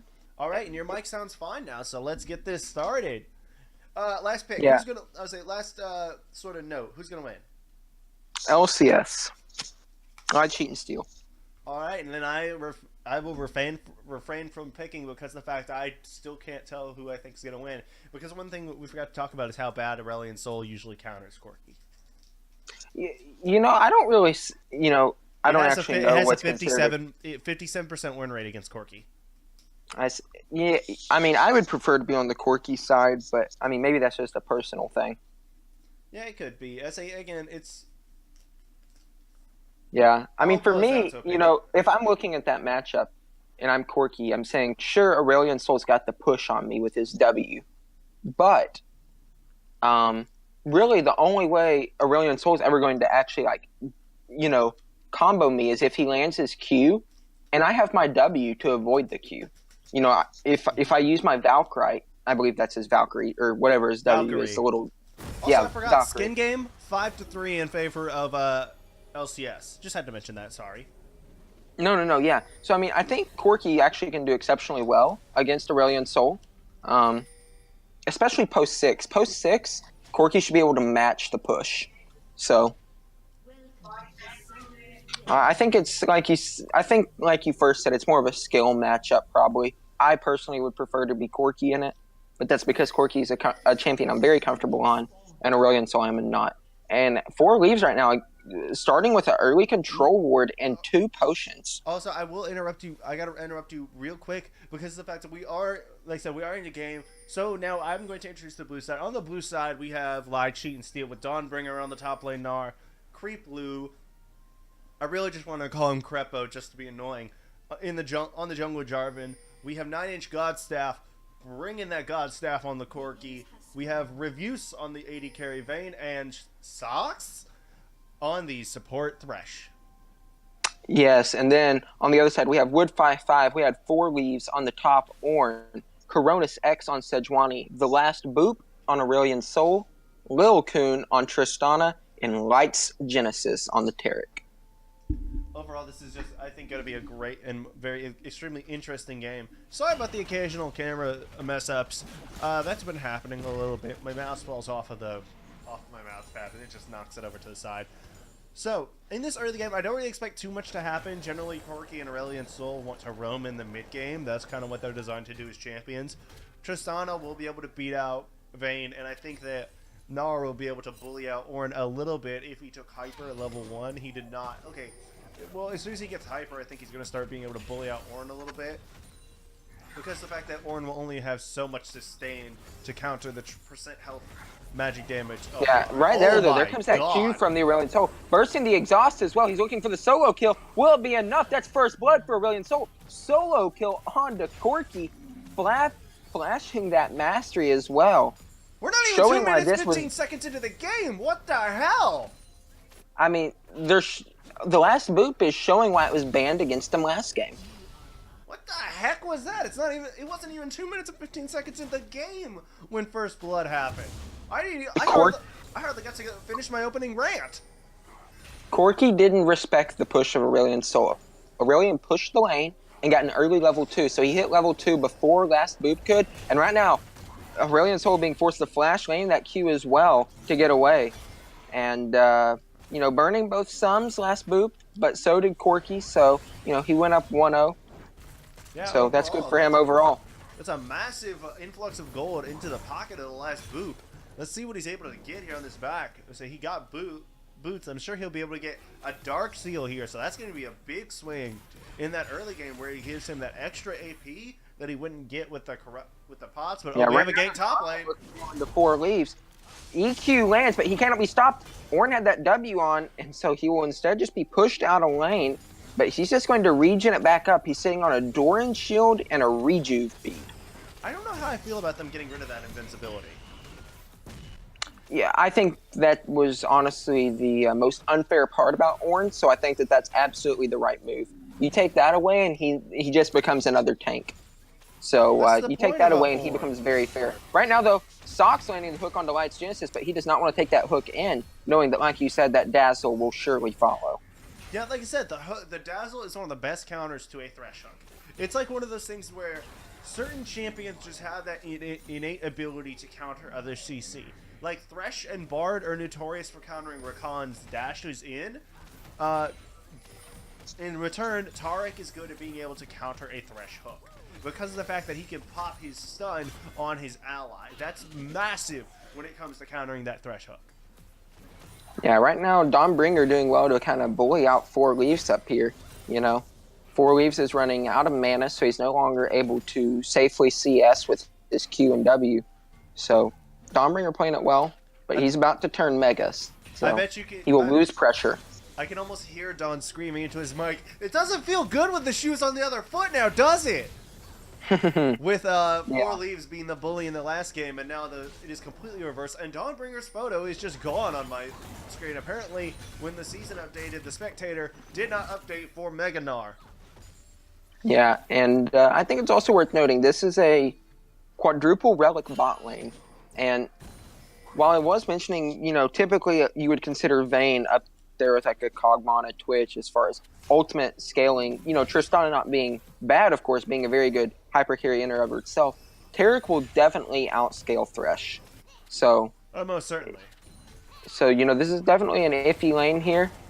4 Leaves actually managing to trade back nicely against the Gnar there. It's more of the fact that bot lane support role, with the fact that Thresh is he's more early mid game, but he still has utility in the late game, but he doesn't get nearly as tanky as a Taric. Taric loves to scale with armor and magic resist and just let himself become that wall. That Fabio-looking wall who just sits there with chiseled abs and then stuns you. Right.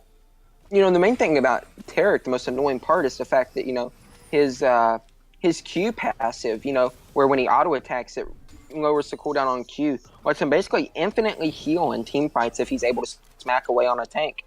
Right now, Gnar actually looking to go aggressive. He's 6. He Gnars back onto 4 Leaves, misses the Q stun. 4 Leaves able to flash past him. The Q landing. Gnar's looking to follow up, but he cannot secure the kill onto 4 Leaves, but Ornn is forced to flash away to save himself. Yeah, and such good play there by 4 Leaves, and a bad hook miss from Socks. Yeah, absolutely. But good job from Gnar. 4 Leaves did not respect the level 6 from him, and because of that, he paid for it with his flash and his teleport. Yeah, and so that lack of respect won't come back to bite him when he's going to be needed for this next fight, because that is a Gnar with teleport. Because of the fact that he has that phage, he's not too worried about getting back up there, because he's also up by 13 CS. I mean, he's bullying. Oh, the stun landing. Or excuse me, the hook rather, landing on the Little Coon. The Condemn slightly missing that wall. Good job from Little Coon knowing to back away, knowing that Condemn was coming.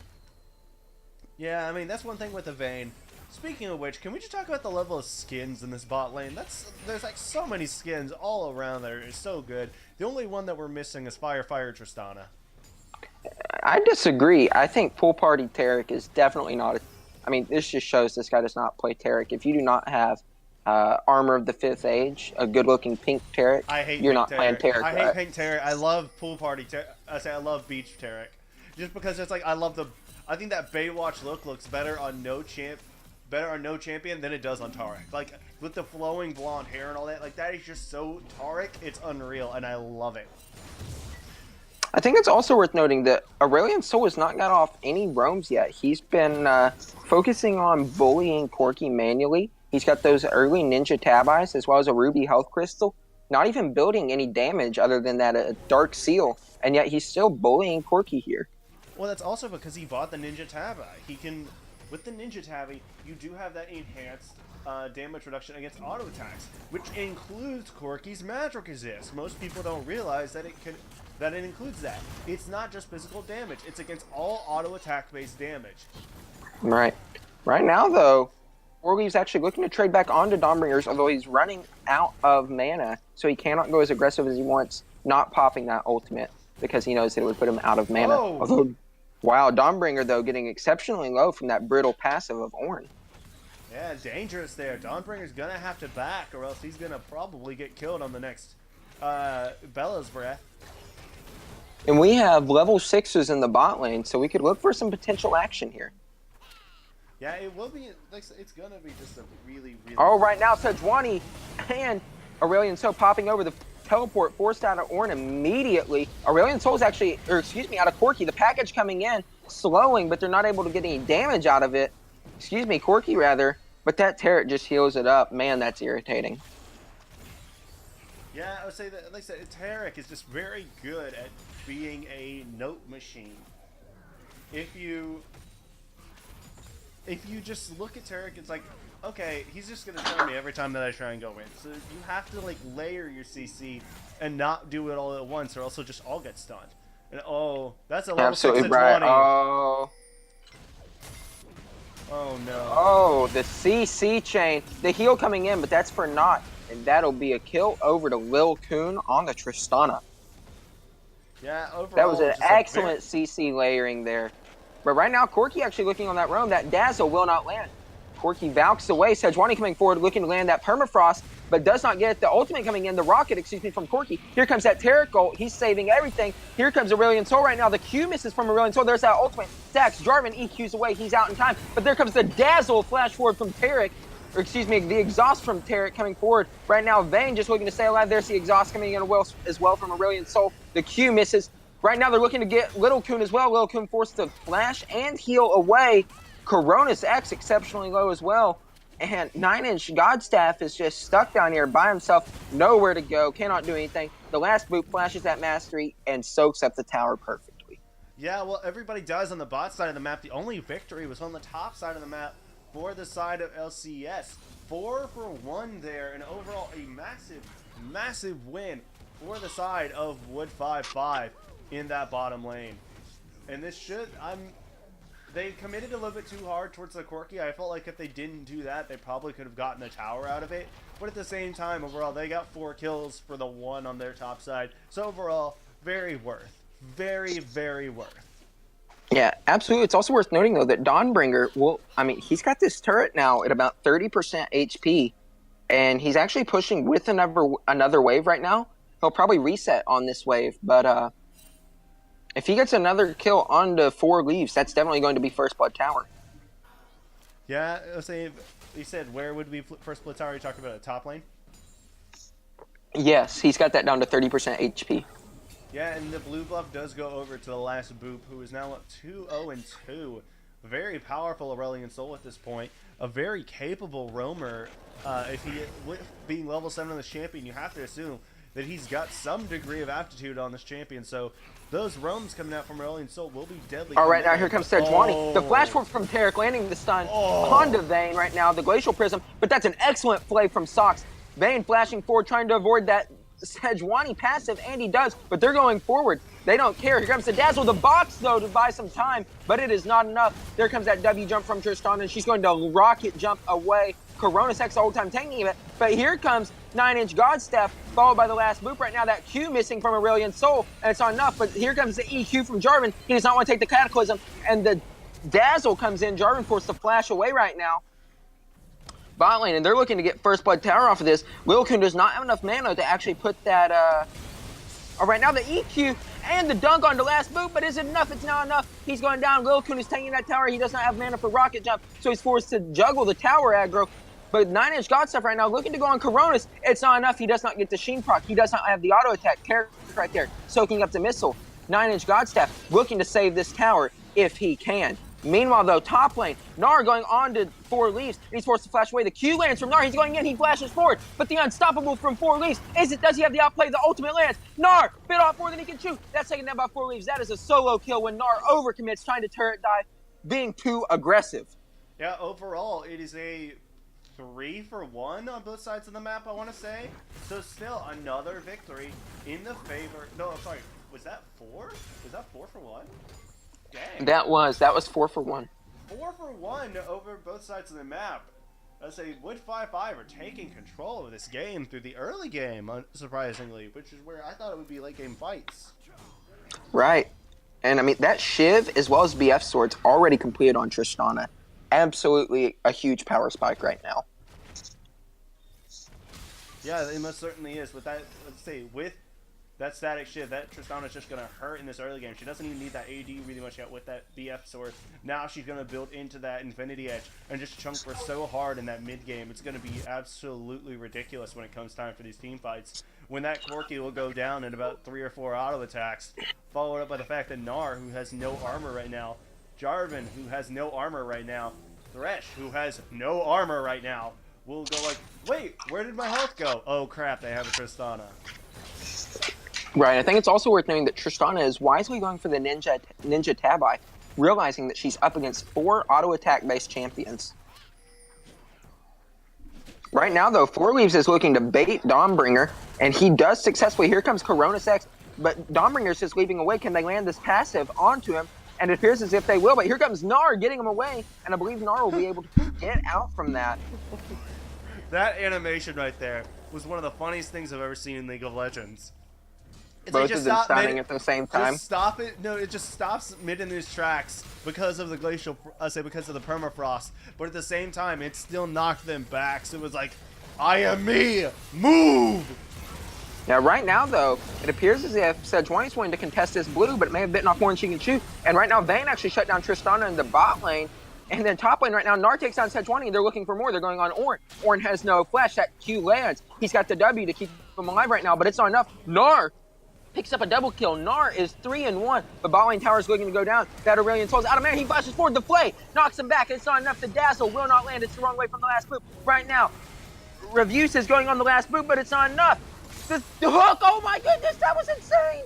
And oh my goodness, right now, 9-inch God Staff going on the Taric. It's not enough. Taric likely will dazzle to keep himself alive, but that has not yet. The Rocket's missing from 9-inch God Staff, and they managed to keep First Blood Tower available for both sides. And a throws, baby. TP top now.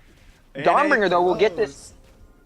Dawnbringer will get this tower anyways, and then likely hop away. That is First Blood Tower for Dawnbringer. And right now, 4 Leaves cannot fight him. Dawnbringer's going offensive. He's going to Gnar out soon. He's about to Gnar out. All he has to do is stay alive, and then he's dead. Here it comes. Oh my goodness, but he leaps too far. 4 Leaves right now is kiting back. He's got the great. Oh my goodness, what a stun from Gnar. And that's a solo kill as well as First Blood Tower. That's a 4-1 fed Gnar.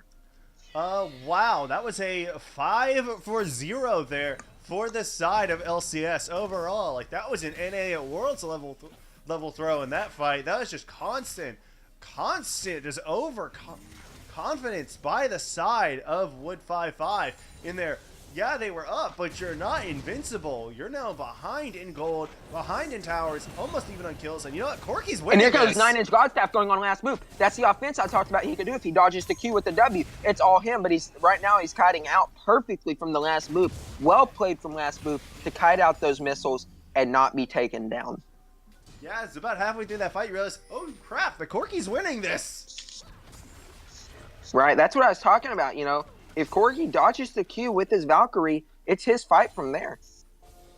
Right now, though, it appears as if W5F is wanting to get this bot lane tower. All they need to do is put Little Coon's bomb on it and auto-attack it, I believe, probably twice and it's dead. But Vayne has those Shiv procs to help clear the wave. Yeah, I would say it's gonna be difficult for them to really push up against this Vayne with that static shift, just because the fact that all she has to do is roll around and you get it. Hey, and there's that Targon's quest coming through, and oh, the Glacial Prism was used on the other side of the map, but to no effect. That is a wasted ultimate for the next skirmish. Uh-oh. Yeah, absolutely right now. Here goes the Gnar and the Corki going offensive, but Corki is out of mana, so I actually don't know why he's going forward. Works out, though. And right now, Ornn's getting a free push top. This is very valuable for Ornn. He was so far behind, he could use this free push. Yeah, it's going to be difficult to really sort of defeat that free, just close that gap that he had behind the Gnar. I would say he was down.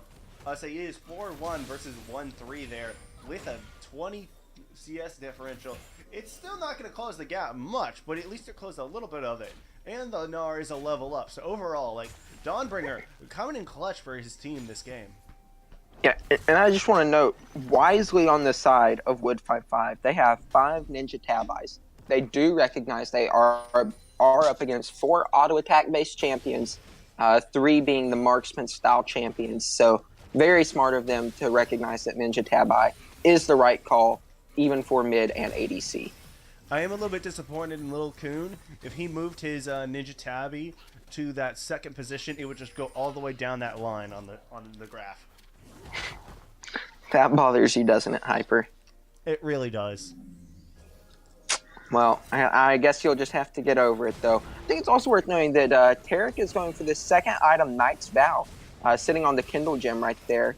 And that cannot be built into Face of the Mountain because he's already completed Eye of the Oasis. So he's going for Knight's Vow second, whereas a lot of times, you might see the Ardent Censer or like an early Redemption.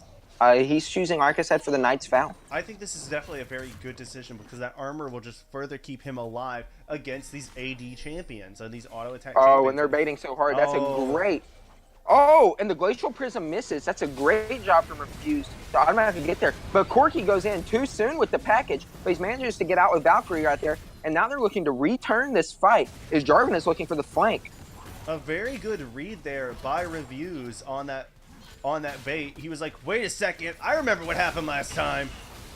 Right. And also, I mean, just look top lane. 4 Leaves is just getting bullied so hard by this 4-1 Gnar. And there comes the Taric ultimate to keep Sejuani alive. She has to flash his away.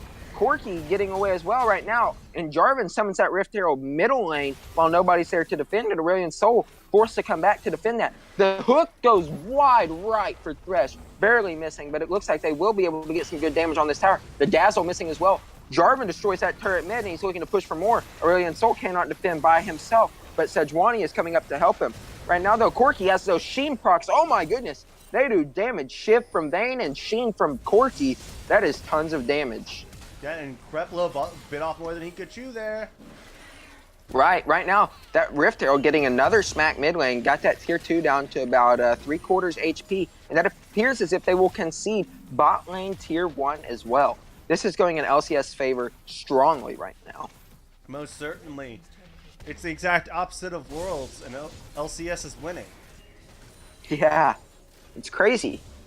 Yeah, it's crazy, right? I would say, okay, so now we're back in after that disastrous early game. It's just coming back with a very solid mid game from the side of LCS. They are controlling these fights. Like I said, I just want to put a lot of attention onto how good the read was on the bait there by Reviews. He perfectly timed. It's like, wait a second, I remember this, and then immediately got away. Was able to dodge out the Glacial Prison in perfect timing. But at the same time, Coronis just missed timing the Glacial Prison there and not expecting that. Right. Oh! Jarvan steals the dragon right now, and right now the Horn whiffs the ultimate as well. Gnar looking to get a solo kill, lands that stun, uses the Gnar to get it to Q, and 9-inch Godstaff will actually pick up the kill himself. It's also worth noting that LCS had bad back timings, and because of it, lost tier 1 mid. Report mid lane KS. Right. Oh, Thresh with the perfect play in the box. The Cataclysm coming down. Taric forced the flash away. Here comes the Dazzle. He has no ultimate to pop. Aurelion so kiting, doing so much damage with that W. The stars are aligning. Oh my goodness, but Exhaust comes down. And right now, Gnar takes down Taric and Corki takes down Sejuani. The EQ lands. And right now, Tristana looking to kite out if she can. She rocket jumps away. Gnar flashes forward. Tristana forces the flash. The Q from Gnar lands. and Tristana is forced to heal away as well. And they will look to push tier 2 mid. And think about it. That was 4v3 that entire fight. Reviews was not there. Yeah, absolutely insane. And just look at that shield that Reviews has from the Targons. Jesus, that's just disgusting. Here comes the Ornn ultimate onto the Jarvan, and the E will not connect because there's no Q. Tristana leaping forward, but Jarvan EQs away with minimal HP, 38, I believe. It looks like they'll actually try to take this blue buff as well. Gutsy call, but I don't think it'll actually be contested, so Vayne will get a free blue. As well as good damage on the tier 2 mid, having that down to just 400 HP. 4 or 5 auto attacks from the Corki or the Vayne. Do you lose the Baron now as a result? Yeah, absolutely. I mean, you have a Taric. You absolutely can rush this thing. Taric can permanently heal your team on a Baron. And that's exactly what they're doing. They have no idea. Only Corki has an inkling of an idea of what's going on. And now they're heading to it too late. That Baron is down to 1/3 HP. Corki's looking to get some missiles in there, but it's not enough. They just can tank this thing indefinitely. The Dazzle will miss, notably, and the Lantern takes Corki out to safety. They're just looking to get their recalls off now, but Gnar is farther than he should be, and the Randuin's popped right there for the slow, but right now he's looking to kite. Sejuani is low. Here comes that Taric ultimate, and the call of the Forge from Ornn, but will it miss, or is he going? No, he is CC chained, so Ornn will go down, but it looks as if the rest of the team will get off safe recalls, and they have Baron on 4. Will they, though? Oh, no, Taric stopped right now, but the Dazzle lands. EQ coming in, but he takes the Blast Cone to safety. But it looks as if they will get tier 2 top off of that Baron, making the best of a bad situation. But right now, here comes the, oh my goodness, the Aurelion Sail ultimate, sniping Jarvan right there, and they're looking to kite this out. The box is in perfect position. Exhaust onto Vayne. She's taking the turret, but takes it down as well. Rocket jump forward from Tristana. She secures the kill onto Vayne, not steals it, secures it. She's rocket forwarding onto, oh my goodness, she just deletes Corki, and she's got the reset. She's going forward, but the Lantern is good for Gnar from Thresh. Now they're just looking to defend tier 2 mid on the side of LCS. Lil Coon trying to be a little... He's just trying to carry as hard as he can. He's got his carry pants on. He's just trying to do so much work in these fights. And you know what? He's doing it on that Tristana. So much damage coming out. And as the top lane tier 1 does finally go down. Remember when we said that would go down earlier? Yeah, it finally did. So now at this point in the game, it's a little bit reset. There is a little bit of a lead for the side of W5F because of that Baron. Honestly, an amazing call, knowing that Reviews and Dawnbringer were low and had to back.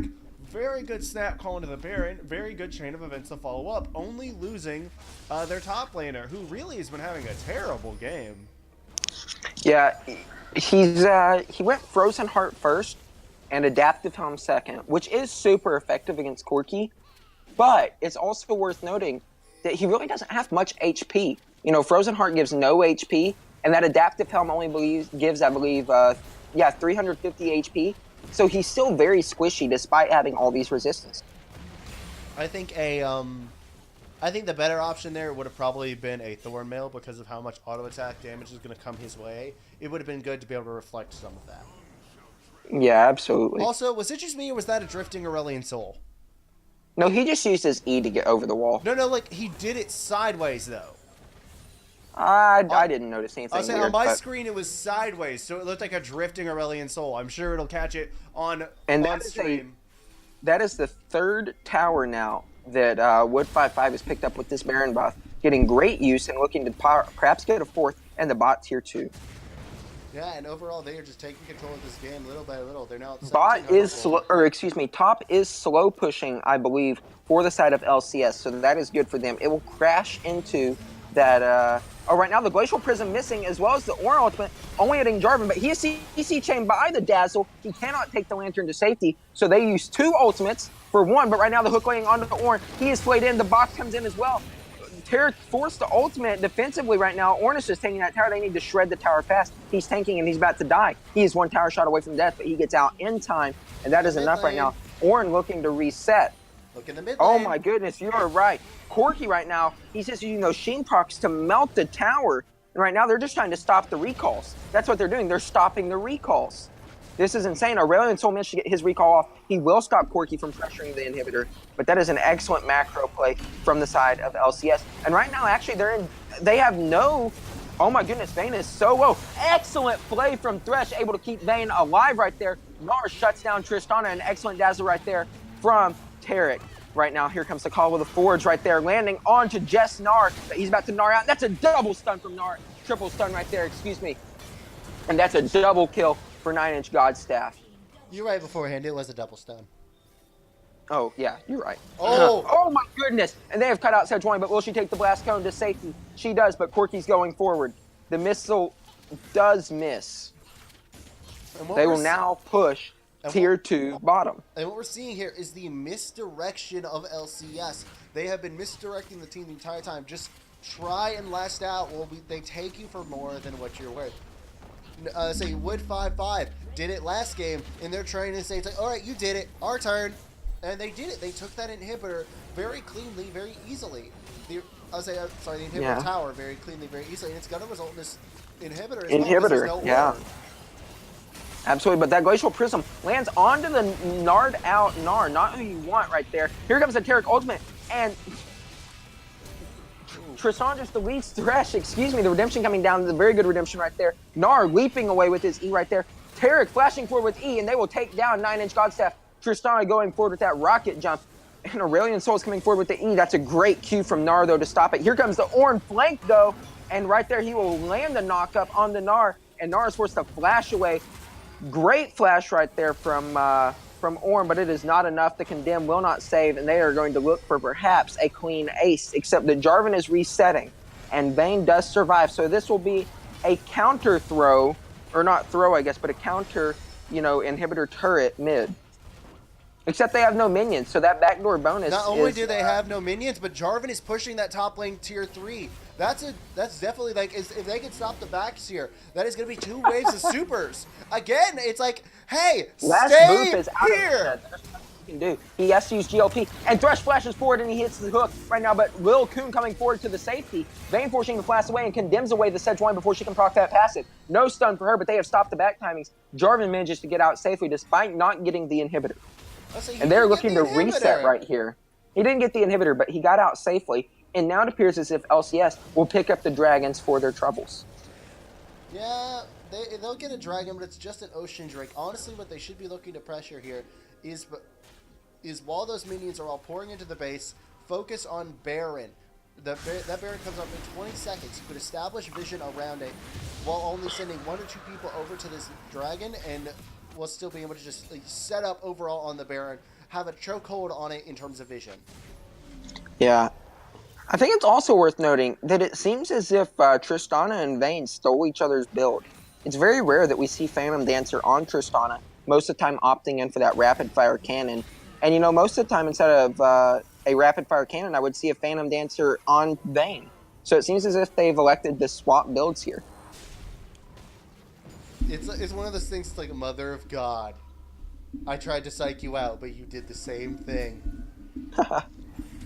I don't think they are actually trying to swap, but just Phantom Dancer on Tristana does seem weird this early in the game, opting for it over the rapid-fire cannon. Well, I was thinking opting for it over the armor penetration item. Actually, well, she does never have mind. There's no armor on the enemy team. Never mind. I just She has the important component, the Last Whisper, the one that gives the 35% armor pin. So she has the important component. Even so, though, right now there's almost no armor on the enemy team, so that's kind of a wasted buy at this point.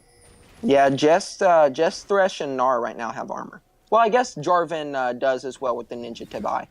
Well, even so, okay, can we just, I'm pretty sure it's Ninja Tabby. Or whatever. I'm just picking on you, man. No, but we also have Corki split pushing the whole time. If he wanted, he could probably backdoor that inhibitor, take it out before he can really do anything. He's also sitting there. I don't think he has the package. Oh, yeah, he's looking to flank as if he does, though. No, he does have package. He does He has package. He is looking to engage right now. He is looking to cut them off. This may be the perfect opportunity. He's going forward. There comes that package, but the Glacial Prism is great right there, and he's forced to Valk away. They're shooting forward. The Taric ultimate will keep them all alive. Ornn whiffs his ultimate. Yet again, here comes the box right there to lock Ornn down. But oh my goodness, the Cataclysm, the dunk. QSS is not enough. Sock slays last move. Right now, Tristana and Tarek all go down as well. That will be a clean ace. Triple kill for Corki, and that will be game. That could very well be game. We don't say with the helmet, the fact that they have all 5 people up. Forget These the are Baron. 40-second death timers with Woo! super minions. That is good game. That is good game. Very good fight there from the side of LCS. Oh my god, the Gnar into Cataclysm combo there from Dawnbringer and Kreplu. Holy, that was pretty.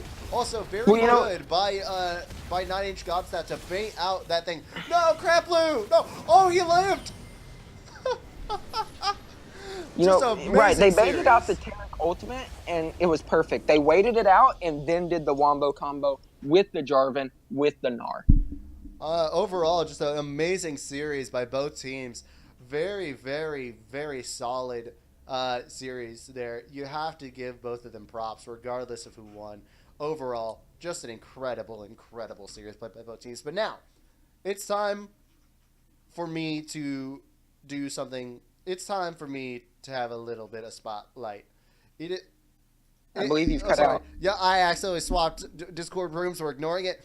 All right, so now it is time for my MVP of the series. The MVP of the series is... I'm going to pick 9-inch Godstaff.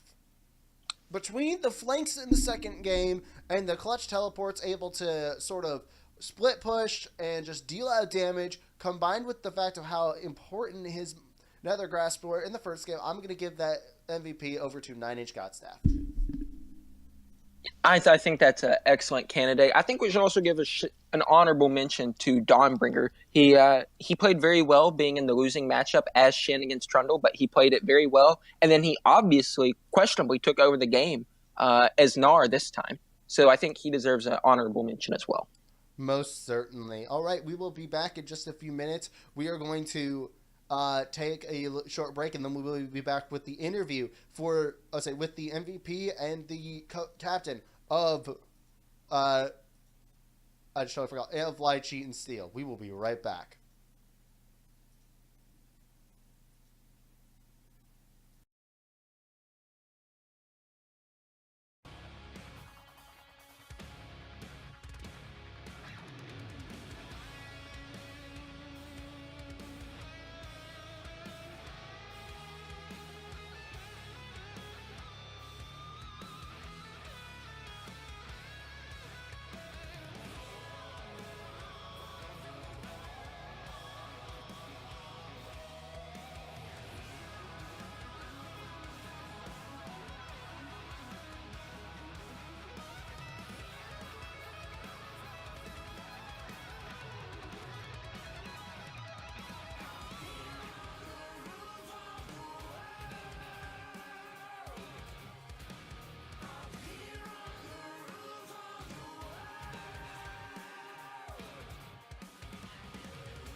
And we are back here. We are here with reviews. I believe I'm pronouncing that correctly.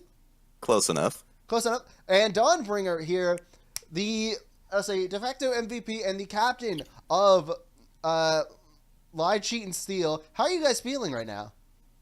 Pretty hype. I'm feeling Those are some pretty fun good. games. Yeah, definitely a fun series. Both of you going off in your respective games. Game 1 for you, reviews, and game 2 for you, Dawnbringer. Reviews. Could you please just tell me how to pronounce your name? It's bugging me. It's pronounced Revus. Reviews. Is that like French? It's French. Yeah. It's French for Okay, dreamer. so are you like from Quebec? No, I'm from BC, but I've been taking French since kindergarten. Oh, cool. Okay. Wow. Yeah. Nice. Dawn, do you play a lot of Dark Souls? That's why you have the Dawnbringer name? Oh no, I don't play Dark Souls. Aw, rip. Okay, so back to this game. When you after that first game, Dawn, this question's to you. After that first game where you were, let's just say, bullied a lot in lane and over the course of that game by 4 Elise, what was your thoughts going into game 2 with that Gnar pick? Well, initially I was just like, okay, so we're gonna leave Maokai up this game, and then we just banned Maokai, and I was like, okay. Then they banned Shen, and we just basically ran out of tanks top lane. So I was like, okay, I'm just gonna throw out Gnar. I forgot that champ existed. I think a lot of people do half the time, despite him being such a good bruiser champion. Yeah, He's still being tanky. He's a huge lane bully, so Yeah. he just shreds Yeah, things. absolutely. So, Absolutely. and I So told you played against Four Leaves' main champion in Trundle. Was that just something y'all were comfortable leaving open? I didn't even know he made Trundle. We weren't looking at that at all. No, Yeah. I He has, honestly like- didn't know. Yeah, he has like 600,000 mastery points on Trundle. Either way, I don't think Trundle's a good enough ban to really say, okay, I think that's gonna make like huge impact on the game. Either way. Yeah. I just didn't really. Basically, I just didn't want to play against Maokai, and then we just tried to ban out the mid laner as much as possible. Okay. I noticed y'all banned Aurelion Soul in the second phase, first game. So, how did it feel playing against it, though, like, in the second game, like, when they put early priority on it? I noticed he got the solo kill on you when he hit level 2 and you were still level 1. that was I at guess 9H. that was 9H God stuff, which he isn't here. But, like, they got a solo kill with it. Like, Yeah, I mean, it was a little risky letting him have it, but our mid laner was confident he could deal with it. So we banned Azir instead. So were y'all confident in y'all's mid laner, though, after he got solo killed? Yeah, it was 215? fine. Yeah. Okay. He just got cheesed early by the exhaust. Yeah, I got you. Okay. So reviews. I'm sorry, I cannot pronounce French words, so I apologize for that. In the second game, with that Vayne pick, did you kind of expect that to be left up for you, or was it something that you practiced? I mean, it didn't really seem like anything they were prioritizing their bans around for some reason. Even though Vayne's like ridiculously strong right now, they just kind of let us have it. Yeah, absolutely. I agree. Vayne's absolutely pick ban, in my opinion, right now. That's what I was talking about with Hyper before the game. I was like, God, like, that you know- makes me feel disgusted that that's a thing. yeah, I was like, Vayne with Overheal is just so strong. And with the rapid fire and Shiv, she basically just one-shots the enemy carry. Yeah. Okay, so another thing I'd like to ask about the Callista game and the first thing. hmm In picking Callista as opposed to some other carries, is that just like personal preference, or was that like a kind of an idea like you knew it's like that was a good pick into Ezreal there? Well, we had like a really sort of in-your-face dive into them comp. And the Callista also, I wanted something that could kite their like Xin Zhao and Trundle and stuff. So I just sort of picked something that had good kiting, and I could also like get into their face really easily with our dive comp. All right. Yeah, that makes sense. Yeah, I mean, you definitely popped off on it. I believe you were like 14-3. Yeah, something like that. All right, and what record does this put you guys at? We're now 2-2. 2-2. 2-2. How do you feel going forward after that? I think we're feeling pretty good. We've had a lot of like issues with our team, like not very many practices, and we've had to swap around a lot of our players because they like had to drop out. Oh, So we're just sort of trying to get used to everything now. that's certainly an unfortunate situation. How do you feel compared to some of the upper tier teams like say Henlo or D-Rose? D-Rose. Yeah, or D-Rose. I mean, we definitely respect them. I think they're strong teams, but if we can start getting our stuff together, we should be able to beat them. All right, confidence coming out from the captain and top laner of Light Sheet and Steel. Like I said, I have been here with I'm Hypertension. Been here with Voodoo Reviews. I'm sorry, I butcher your name every time. I'm so sorry. And Dawnbringer. Is there any last closing words anybody would like to say? Yeah. Shout out to Waba. Said if I get subbed in, 2-0. Well, you Guess did it. what happened? You certainly The called prediction. your shot there. All right, guys. Well, that is it. That is going to be it for the night. Like I said, I've been Hypertension here with Voodoo, Dawnbringer, and Reviews, and we will see you next week for for week 5 of Champions League. Screw it, Bay Life.